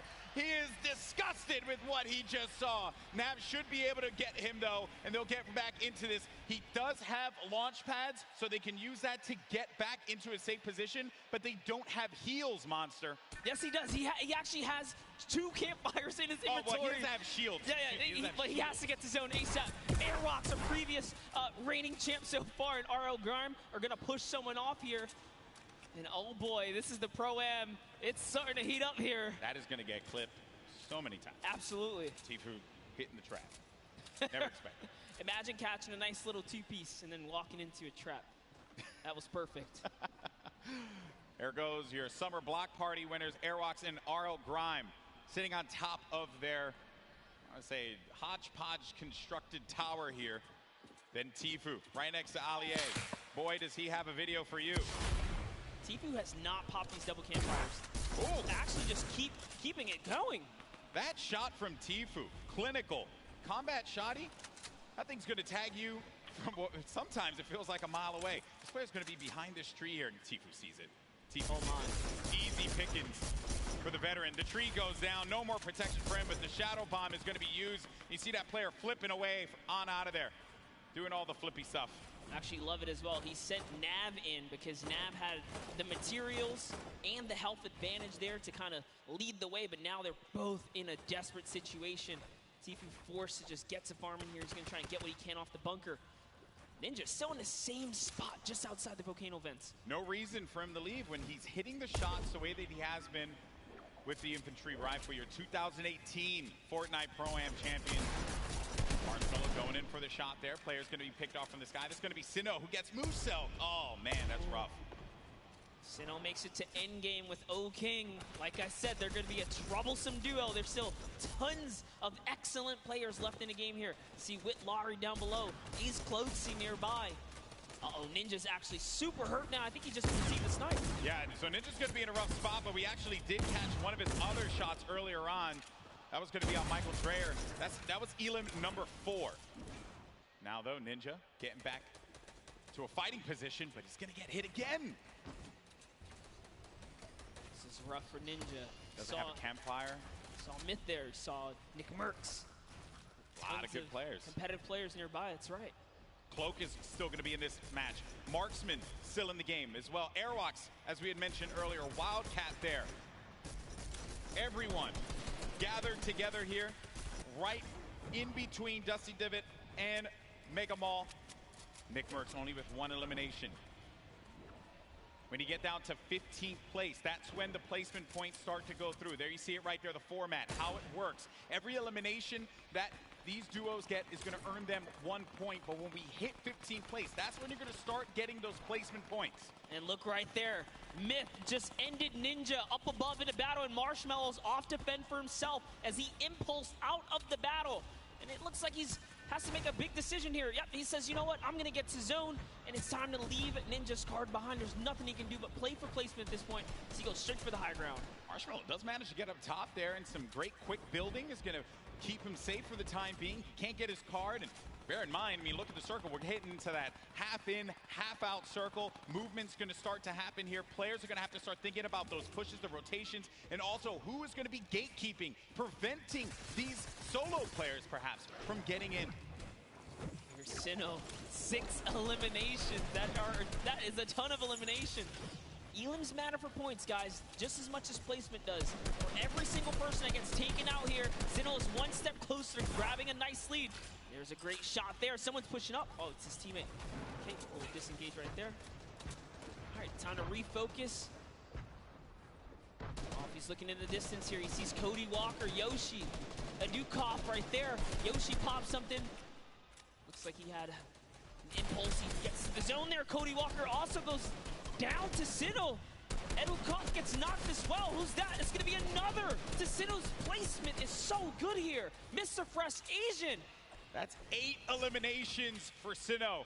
They're going to be at 21, and I think I just saw it there that Marshmello eliminated Dr. Lupo. Wow. We have a replay of it. There you go, Lupo. Don't say I didn't love you. Oh, he clotheslined him, baby. Hit him with a running lariat. Dr. Lupo, you ain't nothing to Marshmello. Love it. Way to go, Marshmello. Keeping the dream alive for him and his duo. So good, even Lupo's with gonna give no me so health. much crap for that, by the way. Even I'm okay with no it, health, he's still in it, though. One shot girl poised right above him. Sinnoh could very well take this. He's got this ultimate high ground here with O-King. They're playing this one like it's a qualifier lobby, man. They got that high ground. They're raining down the shots. 9 eliminations for Sinnoh. O-King providing the support, and they're just going to continue to tarp with the floor, with the pyramid, so that they can own this high ground presence. Any players that are going to be flying in the sky, they're going to punish them with their ARs and the combat shotties if need be. So you're going to need an aerial license or something like that. They're not going to let anyone fly for free here. No, they're not. Flake's power gets taken out to the zone, but just enough damage from O-King is going to allow him to secure that one here, as everyone is off against the storm, trying their best to get to the next spot here. Take a look at O-King's perspective. He's got a minigun way up top. Oh, man, the minigun shredding them. You got to be careful, though, for that storm. Look how much damage is going to be taking O-King. Someone's actually above him, I believe. Look, he tried to break that right there. Yeah, it's Myth. It's Myth and Cloak are going to be engaging in this fight. Sinnoh plays that defense, protecting his teammate. Cloak is going to have a smidgen of health remaining. He's going to go right on top of Sinnoh and O-King. Chikwa just picked off one, and that's going to be Elim, number 10. On to Cloak. 11 as well will be registered. That's 11 points. We're also going to be in placement here, Monster. Wait a second. Are we still on the first game? Hold up. It's going down here. Courage is still going to be in this one, as well as Myth. Look at the play field, and look who is left. Wildcat alongside with JT Brown. You're going to have Jelty there as well. iFaris, Myth, he's taking a lot of damage outside of the storm, and Myth is going to be out of it. But Courage is still in the game, folks.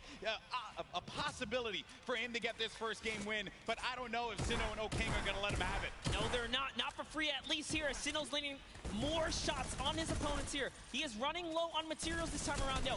500 mats. In comes the pressure. Will we finally give up this placement? Will we jump down to commit to this battle here? There's only 4 players left. We're now down to the final moments of game number 1. O-King is going to be out. It is all up to Sinnoh here. Wildcat down low. He takes the shot, and it's Sinnoh with a victory royale. Game 1 domination from the high ground, and they never let him come up ground. That was insane. They denied them any kind of territory whatsoever.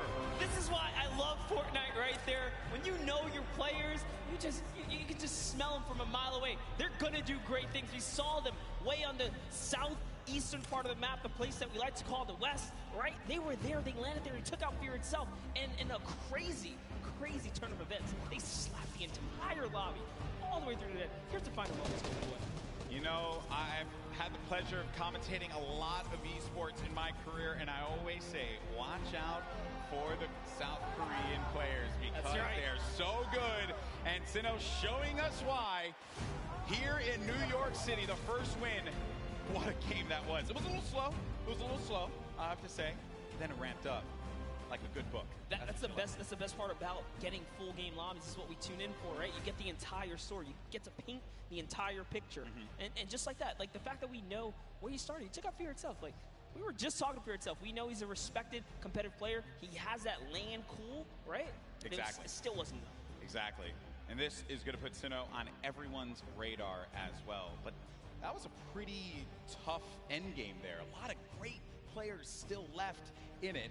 It just wasn't enough. When you have that high ground, that's it. And I made the joke, they were playing it like it was a World Cup qualifier. And yeah, I mean, you get that high ground, you deny them any kind of presence to be able to build up to the top. It was very close. That Myth and Cloak could have pushed Sinnoh off. And had they done that, I think we'd be looking at a different winner in game 1. But credit to Sinnoh for keeping his cool, as well as O-King for supporting him in that one. Yeah, Cloaksy might have had the high ground, but if I'm not mistaken, Myth just hit him with a really good shot. Put his back against the wall. He had no help. Sinnoh comes out with that side peek, and it was all his, and easy raining from there. Yeah, some good moments in that game for sure, and we thank you all so much for joining us here. That was just game 1 of the Fortnite Pro-Am here at the Fortnite World Cup Finals, our 3rd Pro-Am ever. We've had some great games throughout the day. The Creator Showdown was a blast to watch. Some really, different experiences for a lot of our viewers. I mean, hey, we watched $1 million jump, literally. $1 million jump. That was insane. I know. I realized I made some poor decisions career-wise when I was not in there for the $1 million jump. That was awesome. And then we just saw one of South Korea's best players in Fortnite, Sinnoh, just take game 1 in dominating fashion. And now I have been informed that we do have our winners down on the floor with Pookie for an interview. Pookie, over to you. Thank you so much, Golden Boy. I am here down on the floor with our winners. I want to congratulate both of you first off and foremost. We have Sinnoh here, who we've seen play so many times in the past. He was actually part of the World Cup qualifiers. He did not qualify, but it has been quite a journey for him. How does it feel to be playing on this stage regardless? 우선 여기 한번 첫 라운드를 우승하시게 된 거에 대해서 많이 축하드리고요. 신우 선수 같은 경우는 퀄리파이어에 아쉽게 진출하시지 못하셨는데 여기까지 오시게 되셔서 이 무대에 서게 된 그런 소감이 어떻게 되시나요? 일단은 소감, 일단 제가 여기 있는 거가 믿기지가 않고요. 게다가 첫 라운드까지 우승을 하니까 지금 진짜 기분이 정말 좋네요. I actually can't believe that I won this first round, and it feels awesome to be on this stage. Well, I can believe it. You guys were playing clinically with the high ground, the tarping, unbelievable gameplay. Congratulations. Down on the end, you've done charity events before, so you've done this before as well, but is this your first time playing Fortnite in front of all of these people? 우선 일단 하이그라운드에서 잘 이렇게 플레이 하셨던 것 같고 이렇게 체리티 자선 기부 행사에서 저번에 플레이 하셨던 것 같은데 이 많은 사람들 앞에서 플레이 하셨던 게 어떠셨어요? 일단 굉장한 영광이고 이렇게 또 좋은 행사에서 좋은 사람들과 좋은 성적을 거둘 수 있을 것 같아서 뭐 미리 뭐 김칫국은 아니지만 좀 다음 라운드에서부터도 더 좋은 성적 내가지고 처음에 들어올 때 우리 아는 사람들 거의 없었거든요. 한 명도 없었어요. 요 대회 끝날 때 저희를 모르는 사람이 한 명도 없게끔 만들도록 하겠습니다.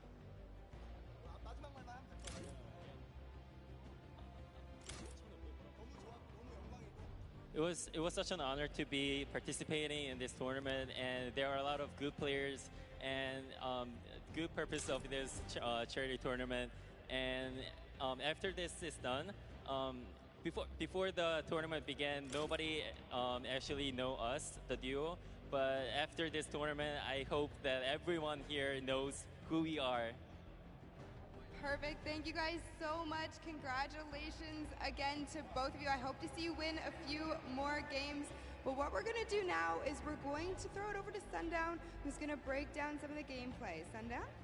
Thank you so much, Pookie. I'm standing by here with Nick Merckx and Mario now. First, I got to say, Mario, what is it like competing on this stage, playing Fortnite, compared to playing in the NBA and competing against some of the best athletes in the world? I mean, these players are here the best of the best, you know, and in NBA, of course, it's like the best of the best players in the world. So it's kind of same in that way, but I mean, just enjoying here in front of our fans over here. I was in New York actually last year, so, you know, I'm kind of home, so. Awesome, man. Thank you. Now, Nick, I'm going to ask you about some of the gameplay we just saw in that last match. You were actually able to catch a really nice double elimination onto some key targets and then get a good rotation out. So let's roll the clip and we'll kind of take a look. What was going through your mind when you were able to catch those? Because you played a little bit slower over the course of the game and then you were able to set yourself up with the angle. So what was going on? Just trying to get on the strong end of the circle, using the impulse grenades. We both use them at the same time to get on the strong end. So what we did was we bounced across, we got lucky with the circle, and we looked for the players that are rotating late. And we got lucky, man. We had a couple players rotating way too late, and we just tagged them up. They were easy kills, you know?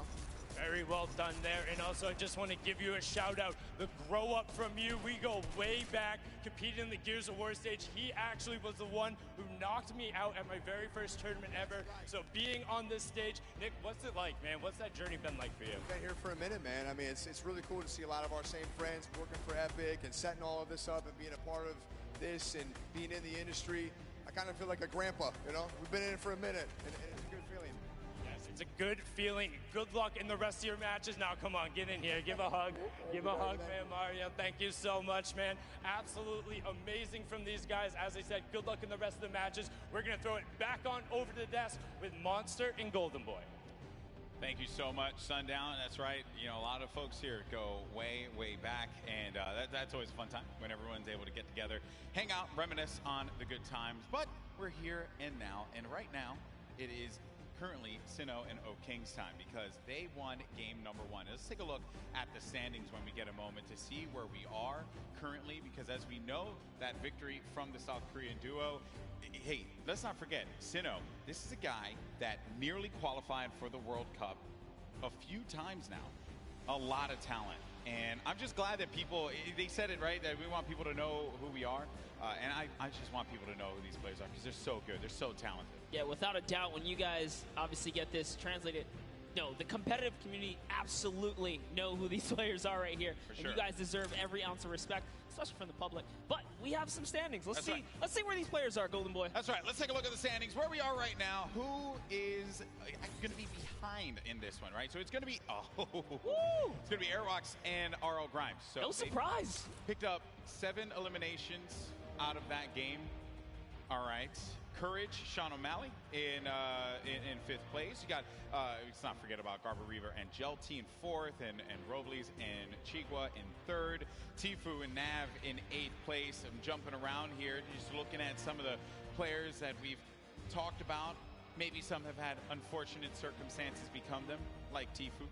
Got hit with the trap. I mean, we saw Ellie earlier today, right? He just pointed at the camera, walked off, representing for JP, Japan, right? That was a good interview. Good to see him in the top 10 right here. But as we move on to the second page, and just take a look here, all of your favorite content creators, couple of elims on the board. It's not bad at all. No, not at all. It's only game 1. You have plenty more to go here. Ninja and Marshmallow in 14th place. We covered them quite a bit in that last game because they stayed put at pressure plant and did not really need a reason to ever rotate around. Because of that, Ninja was able to punish a few players flying in the sky, kind of like when he caught Tim the Tap Man midair. Yep. That infantry rifle was huge for him. Maybe he's going to be able to do that again. Obviously, let's see how the circle works in your favor. But that's it. Game 1 is behind us. Now it's time for game number 2. Come on, New York City. Do these 2 New Yorkers proud. Let's start to make some noise and get hyped. Detonator's excited. I'm excited too. The countdown is about to begin. Who is going to come out on top in game 2? Here we go. The battle bus is flying over the island, and we're going to get a good trajectory here. Going over the ice biome, Bipolar Peak, making its way over to Lonely Lodge. That's right. It's cutting straight across the map, straight in half like a fresh New York pizza. It's straight down the middle right here, and everyone's going to get their take of the slice. I love making I like that pizza reference, bro. You just have to. It's too easy. They're just giving out here. You can't be in New York and not make the pizza reference. Got to make the pizza reference. And also, Chinkin, if you're listening to me, you fold the pizza. You don't eat it. The question is, do you flip it upside down on the cheese side or? No, man. No, just fold it straight up. Just asking. Some people, they advocate for that kind of stuff. Those people are crazy. Take a look here. You see Detonator floating on by. Marshmallow right there. No surprise. They're going right back to Lazy Lagoon. That's going to be their hometown. And they're getting landed on, by the way. You take a look at that map. There are some players nearby. Our champs, Sinu and O-King. I think everyone wants to see them here. Yeah, that is a problem. There is a player that landed lazy. We'll keep tabs at that later. Here's the game 1 winner. Sinu, O-King, the lucky landing spot. You're going to get a few options all the way in the back, remember. So you're going to be all the way back here by Lucky. You can go to Fatal if you want to get some more loot. Maybe you want to push over to the desert biome, go to Paradise Palms, potentially where the circle is going to populate. We're going to find that out in a few seconds here as well. So this is when key decisions are going to have to be made. And lucky them that they went to Lucky Landing because the circle literally lands right at the edge. So they're good. They're good for that push. They have a lot of real estate to work with, Monster. Call that winner's luck, all right? These guys have the nice lead. There's beginner's luck and then there's winner's luck. This is winner's luck. Winner's luck is a thing, right? Sometimes things just go your way, and then you're the winner. Sure. Never happens to me. Breaks my heart. One day. I've seen it happen to you a few times, though. You've gotten a few... Hey, I'm here, aren't I? Like, look you've got some shields out of nowhere in chests. When I watch your stream, very questionable. Like, that's not fair. Right when you needed it. How's that even possible? Happens to the best of us. But like, you just don't have a response. You're just like that. You know, I don't judge. I just take my blessings. I respect that, man. Some chug splashes there. Going to bring everyone up to a decent amount there for the shields. Some eliminations already. We lost 2 duos already. Going over now to Paradise Palms. Same duos that were here before, sticking to these drops. You got Dead Drevel along with Oscure Lod. Oh, nice shots. Shots down. Did he connect there, though? No, he didn't, but at the very least, so he was on target, that player. Did manage to move around there. Hear that Shadow Bomb go out, And Dead Rebel had to have heard that, which is the reason why he's going to start pushing up here. Doesn't have the resources for a full fight. So he's going to be playing around this natural structure.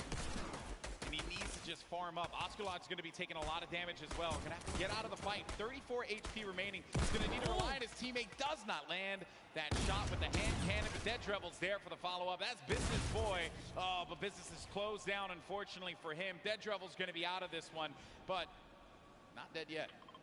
Did get peeked right there, so he has to be careful. Oscar just looking.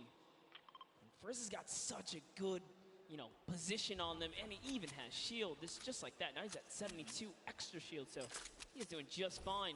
That jump shotgun, perfect for being chest to chest, get right up in a player's face and do tons of damage. And it's early game, so Frizz can get Business Boy's card, bring it back into the fight. Oh, the revive's going through. You see it, the pickup. Oh, but Osculot heard it, so had to get out of the fight. Frizz is going to go for the follow-up, but Frizz is going to take a bunch of damage, down to 80 HP. Player's going to jump for the fight there.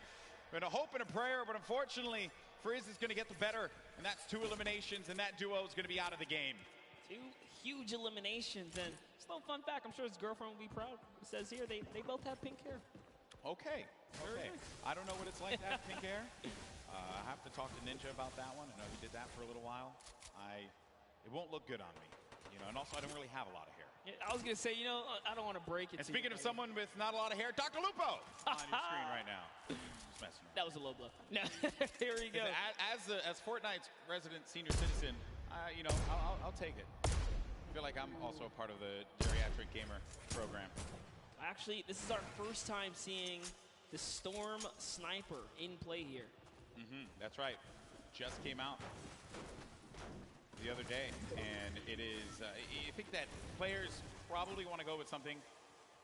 Okay, Dr. Lupo isn't actually the oldest caster for Fortnite. That's Grandpa Golden Boy. Really, guys? Really you had to do me dirty like that? Fun fact, in my hometown? Exposed. In my hometown, of all places? It's all right, though. I still love you guys. It hurts a little bit, just stings. Stings the nostrils, just a little bit. Dr. Lupo. I banded it. Yeah, thanks, bud. He's going for the birthday cakes as well. Another thing that had actually just come out, celebrate Fortnite's 2-year birthday. We've been playing this game for a little while. Use that hashtag Fortnite World Cup. Share with us how you're going to be enjoying the event, whose stream you're going to be looking at when you go to Fortnite.com/watch. We want to hear from you. Make sure you're talking about it. Also, you're going to get that fancy little picture on the side when you use that hashtag Fortnite World Cup. Just Fortnite World Cup. There's Sigla, along with Dr. Lupo. They're just going to loot around Salty Springs. A lot to get around here. What are your thoughts on Salty, Monster? Oh, I love Salty. It's one of my favorite places to land, mainly because that back house, man. It's nothing more rewarding than landing on the ledge, getting a weapon through the window seal, and just picking up an easy elimination on someone who goes for the chest on the roof or something like that. Salty's like the bane of my existence when I rotate out of Fatal. I never want to cross Salty, because you always have a player that's going to be so stacked with so much to work with. Things have certainly slowed down here. Making our way now to Fatal Fields. Speaking of, wow. There's Sinnoh with King in the. This is awesome. The strats. This is like a Flossin level play here. I'm loving it. Oh, he hears someone they hear nearby, Golden Boy. Don't stay down. Stay down. Uh-oh. Stay down. This is not the duo you want to move next to. There it is. This is not the duo you want to do that to. Okay, so they're going to try and get around there, right above them. Oh, no. But Moyer's going to be taking so much damage, down to 80 HP. He's still going for it. He's going all the way. He wants the top here. He takes high ground. It actually is. Oh, but the bush manages to repel the damage. It takes one shot clean and nothing else. That was one. Can he hit the other right there? He's going to have that green tack. Oh, no. And it's going to be the duo that won game 1. Oh, King and Sinnoh. That eliminate another duo. I mentioned it. They go lucky. They get all the loot, win the fights out of there, make their way to Fatal. Plenty more loot to grab. And naturally, they're just going to cut straight north to the zone. And we saw how many eliminations they had last time. They want to fight. If you're a competitor here today, you have to be careful being near Lucky Landing. Someone claimed that spot, but here we have Faris. Brandon Rogers, down comes the shots here. Let's see how it's going to go down here. They're at the easternmost part of the map. We have Jacob and Faris kind of moving back and forth, listening for cues. I think he hears him nearby, yet he's looking for Jacob now. Oh, man. Jacob's by himself. Yeah, that's the problem. Jacob's going to be alone inside of the natural cover. There you see the circle favoring Sinnoh and O-King. We could see back-to-back winner here, Monster, with the way that circle lands. It's right over Salty and Fatal Field, so that favors Dr. Lupo and Sinnoh. Oh no, but Graham Rogers goes in for the fight. Faris has got to pick up his teammate here. He's got to have his back. Jacob gets it. Boogie Bomb goes out, but doesn't connect.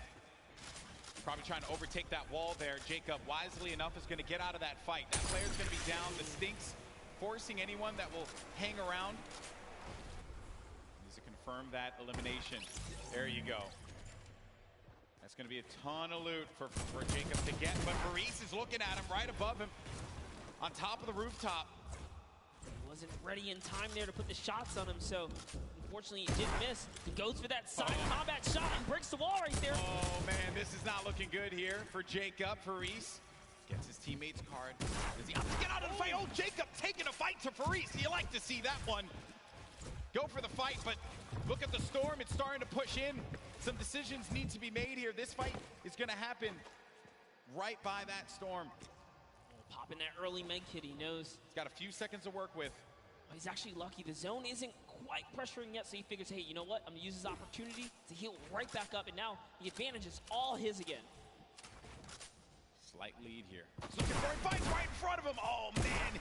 You just don't expect that. You're hearing all this movement around you. You don't know where the attack is going to come through.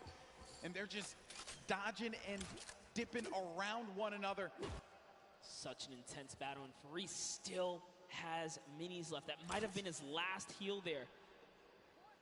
Oh, the Jacob quad. decides, you know what? It's time to back up. Take the trusty quad, get out of there. Long. Yeah, no reason for you to push that fight. You have your teammate's card. Then we go on forward, and you got Slogoman, who just got beamed. Beamed. Marshmallow with the snipe? Marshmallow. Okay.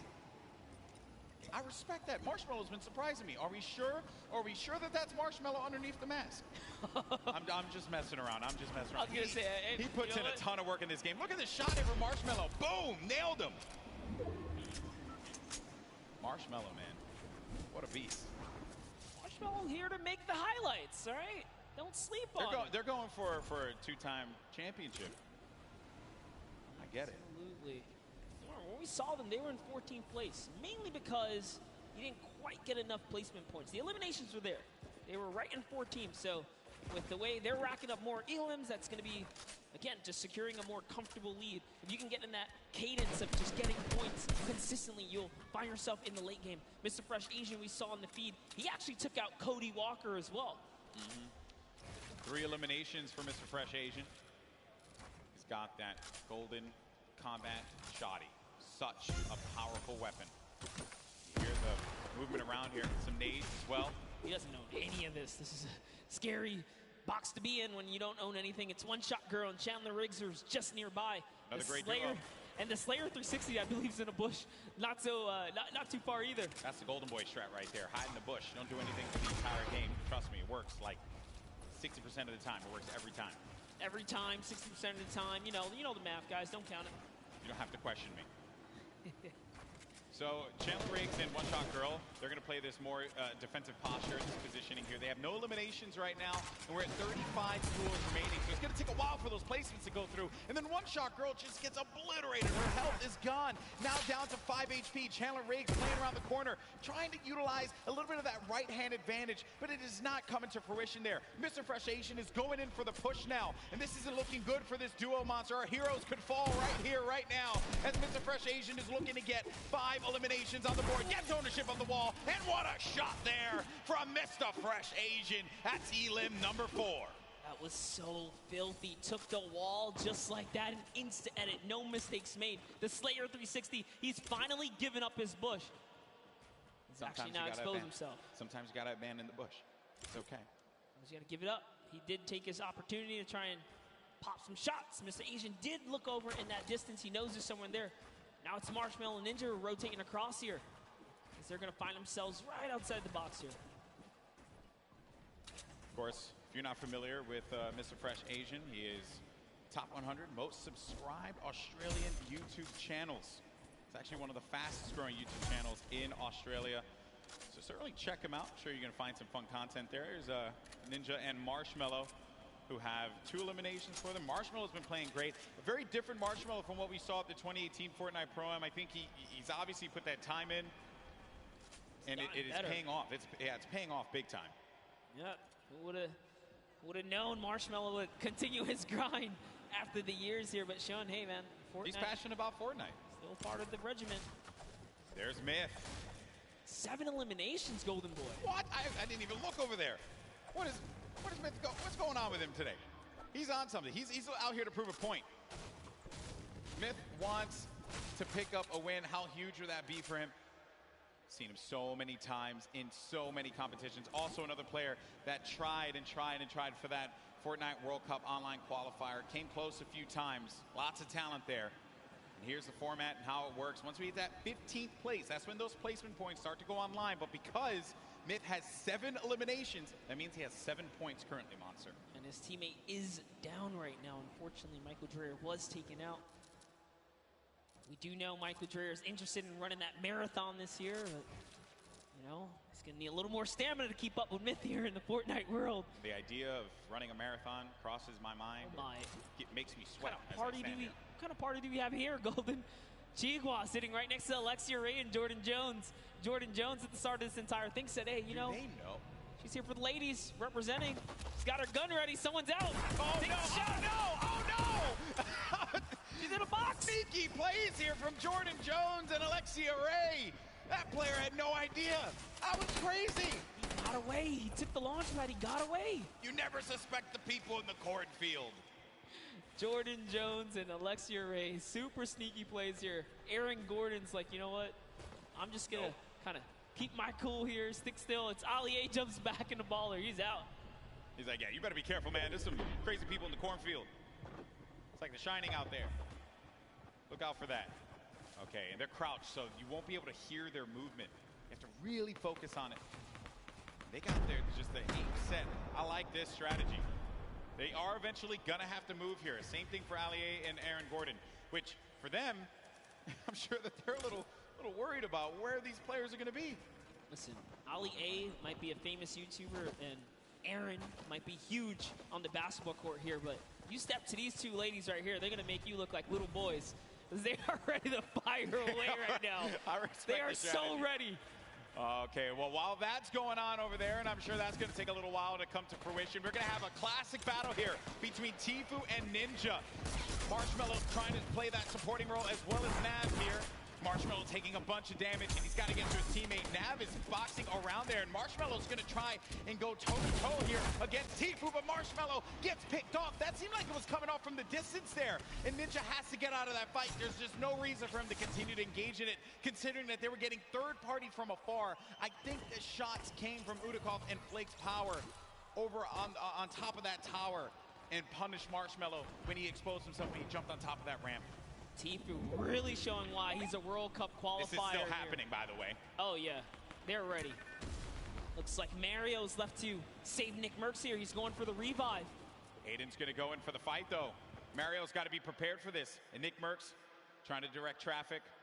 He's got a few seconds here to pick him up. Aiden right outside. He's trying to pummel his way in through the doorway. Mario, again, setting up the defense, helping him out. Aiden, very weak. Came second place at the Summer Block Party, Monster. That's right. Can the Trailblazer, professional basketball player, Mario, fend off Aiden, ghost Aiden right here, right now to save Nick Merckx. And he's going to be hacking around each wall here. He always does it. And he gets ownership of the wall. You never want to go toe-to-toe with Aiden in the box, baby. He's going to punish you every time. Such a clean wall-taking transition. Always using the same rhythm. Hits the left wall, hits the right wall, doubles back, takes the wall, makes the quick edit, and it's his to go here. Sinnoh and O-King now hopping back with our previous Game 1 winners here. Still in the running, 2 eliminations. Tons of materials, launch pads, campfire. He's got everything he needs. And what's even better, they have the circle. The circle is in their advantage. We're now into Storm Phase 5. No, you're right now. He's going to build all the way up and start crushing players. When you got zone like this, let's see it. Now, some of you may be wondering what's going on right here. Maybe you're new to Fortnite. What he's doing is he's using the edit to peek through the pyramid so that this way he can get the lay of the land. Fortnite's all about information. What can you get out of players rotating? Who can you punish? If they're going to be out in the field exposed, that can give you some more eliminations. More eliminations means more points. Kind of like what Sinnoh's seeing right here. This guy walking around by himself, and he knows that players are going to be above too because he's hearing the shots that are happening above him. That's going to be Jelty and Garborever over there as well. I like that. Here comes an artillery strike right on Mip's head. He is in the fray here. But Mip also, tons of mobility here. He's got the minis. There you go. He knows he's on camera. What's up, Mip? There you go. Okay, so use the launch pad to get out, but he's in the sky, and those players are going to be hanging around him. He could get picked off. Dr. Lupo in the storm, but Dr. Lupo, no, unfortunately for him. Overstood his welcome in the storm right there. It does manage to tick him off. He secured the point before he was taken out there, but back to Myth. Myth's got 8 eliminations. He's so close to some placement here. Remember, they just have to get top 15 with the duo. There's only 20 duos remaining in the lobby here. The way this format works, it's similar to your other competitive formats that we've had over the weeks of qualifiers. Every elimination's a point. Oh, a lot of great players are still going to be in this fight here. Monster Airwalks is in the fight. Grime as well. Symphony, Tim the Tatman. Got Marksman, Cloak, Aiden. He was taking a bunch of damage. He's going to go down from his teammate, Sean, who takes him out. Wow. Gets Nick a 30. Symphony finds Ellie. And here's Sinnoh, game 1 winner, still living his best life.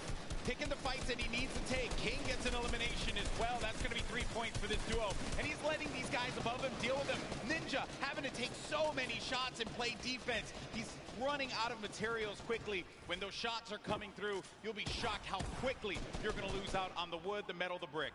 Yeah, it really was a nightmare scenario for a second there. Forced to drop the campfire prematurely and go into the circus here. But they didn't forget about him. As soon as he picks, he gets lasered down, and all of his health is now gone. And Tfue, perched up right here, is going to catch Sinnoh straight out the sky. That is huge, Monster. He gets Sinnoh, the game 1 winner.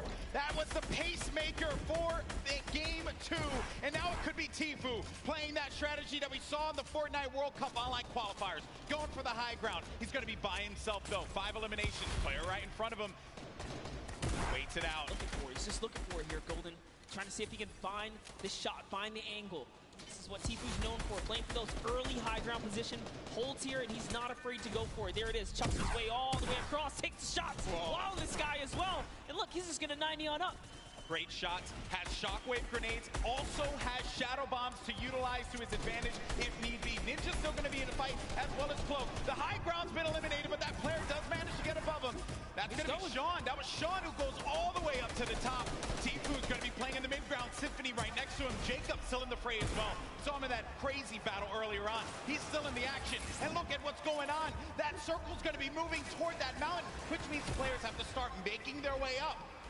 You are seeing a truly competitive battle right here between Tfue and Sean, who is trying his hardest to take him off the high ground. But Tfue is now landing on Airwalks, another World Cup qualifier, and he is going for this high ground, truly machoing up with the impulses. He wants it. He's going all the way. Look, he just built it back up. That's Tfue's high ground, and no one else is going to take it unless it gets shot down.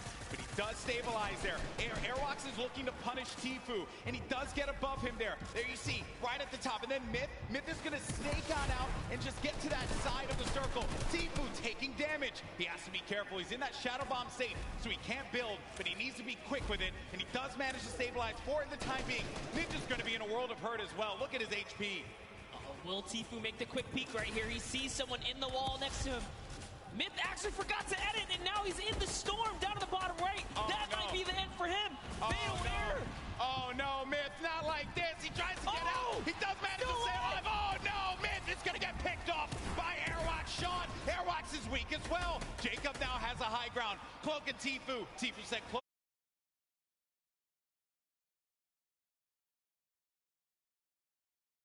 As Cloak, he's going to lose all his shields. We're going to have a proper 1v1v1 here. A 4-way battle as Tfue fights on out. Airwalks is going to be out of here. That's going to be Jacob, Who gets the better of him? Look at Tfue just trying to hold this one off. It's now down here to the final 3 players. Here we're going to see a quick Tfue versus Cloaksy moment, or what? And Jacob's up in the high ground. You know he's not going to give him any freebies here. They have to go up the mountain. Jacob is going to be the problem here, not Cloak. Here's Jacob looking for him to push around. He does manage to tag him. He gets a sizable amount of damage, but he loses the high ground in turn. He loses the high ground. Jacob, look. Oh! The side shot of Cloaksy as the Storm wraps up Tfue. I lost my voice there. People. I'm too old for this. What a battle that was. Jacob with the win against 2 of Fortnite's premier players in Cloak and Tfue. Crazy battle. Ninja slides off the mountain, falls to the zone. Aerox goes down to Tfue's aggressive push. Wow. And in the final moments, it turns out it's Cloak versus Jacob. And here's the last moments, fatally leaving the back door open. And that's why Cloaksy goes down. And Tfue ended up falling because of the storm. He couldn't get up the hill quickly enough. I mentioned before, that was a concern. When that storm started moving, the players that were down low, those are going to be the ones that suffered the most. I'm just shocked that Airwalks got picked off the way that he did. And Jacob, what a win for him. Huge victory. And again, against 2 fantastic players. 2 shotgun bullets left in the final moments right there. Wow. Just 2. That was crazy. You know, okay, I think we had a good time with that one. New York City, what do you think about that last game? Because that was a pretty sick one. I think you can all agree with me on this one. Great matchup, through and through, Monster.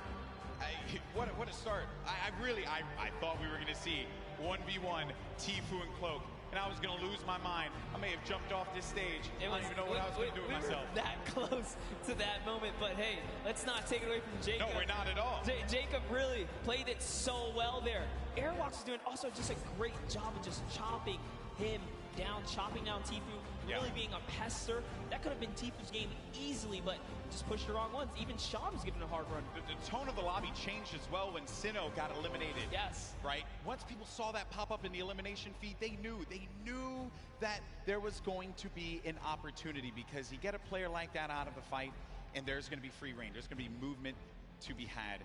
But it was really the real winner of that match was the hill.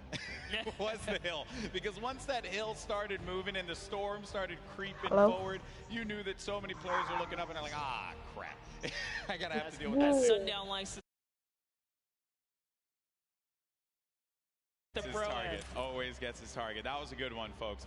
We're probably going to get some words from our winner in a little bit. They're probably getting themselves all collected. I think we all kind of need to collect ourselves after that one. I thought Jacob lost that, man. Because when he lost the high ground, I'm shocked that the wall didn't get placed in front, but I think he probably felt like he had that angle and he wasn't going to get clipped. Yeah, Cloaksy really thought that he had the leverage, being that he just came over the mountain. He knew Cloaksy could not build in those, or Jacob, excuse me, couldn't build in those final moments. He had 0 builds. When you see that kind of, you read the player and they're not doing any builds like that, you're like, oh, I'm good. I came up a couple layers. Hello. Okay. But he was at the top of the rope. It didn't really matter where he was. He was going to get shot regardless. Hello.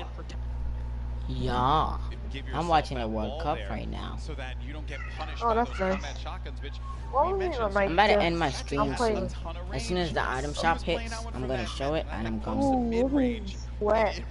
Or maybe not. For a lot of damage. Before you know it, I like the this game, you're game, back in the lobby, you're going back to catering. I'm So, bored of it. what a great matchup that So was. much. Great moments through and through. I'll be quiet now. Also, I believe it was Jacob that had that fight at the John Wick house. Yes. Against Ferris. Yeah, it was a long. I swear, if my Wi-Fi turned off while I'm streaming again, I'm gonna be mad. Yeah, he was nearly taken out at the They're start doing of the game. this solo thing at my house, and sometimes the power goes out for some reason. So we don't have to use the electricity or something. They're using this solar panel on top of the house.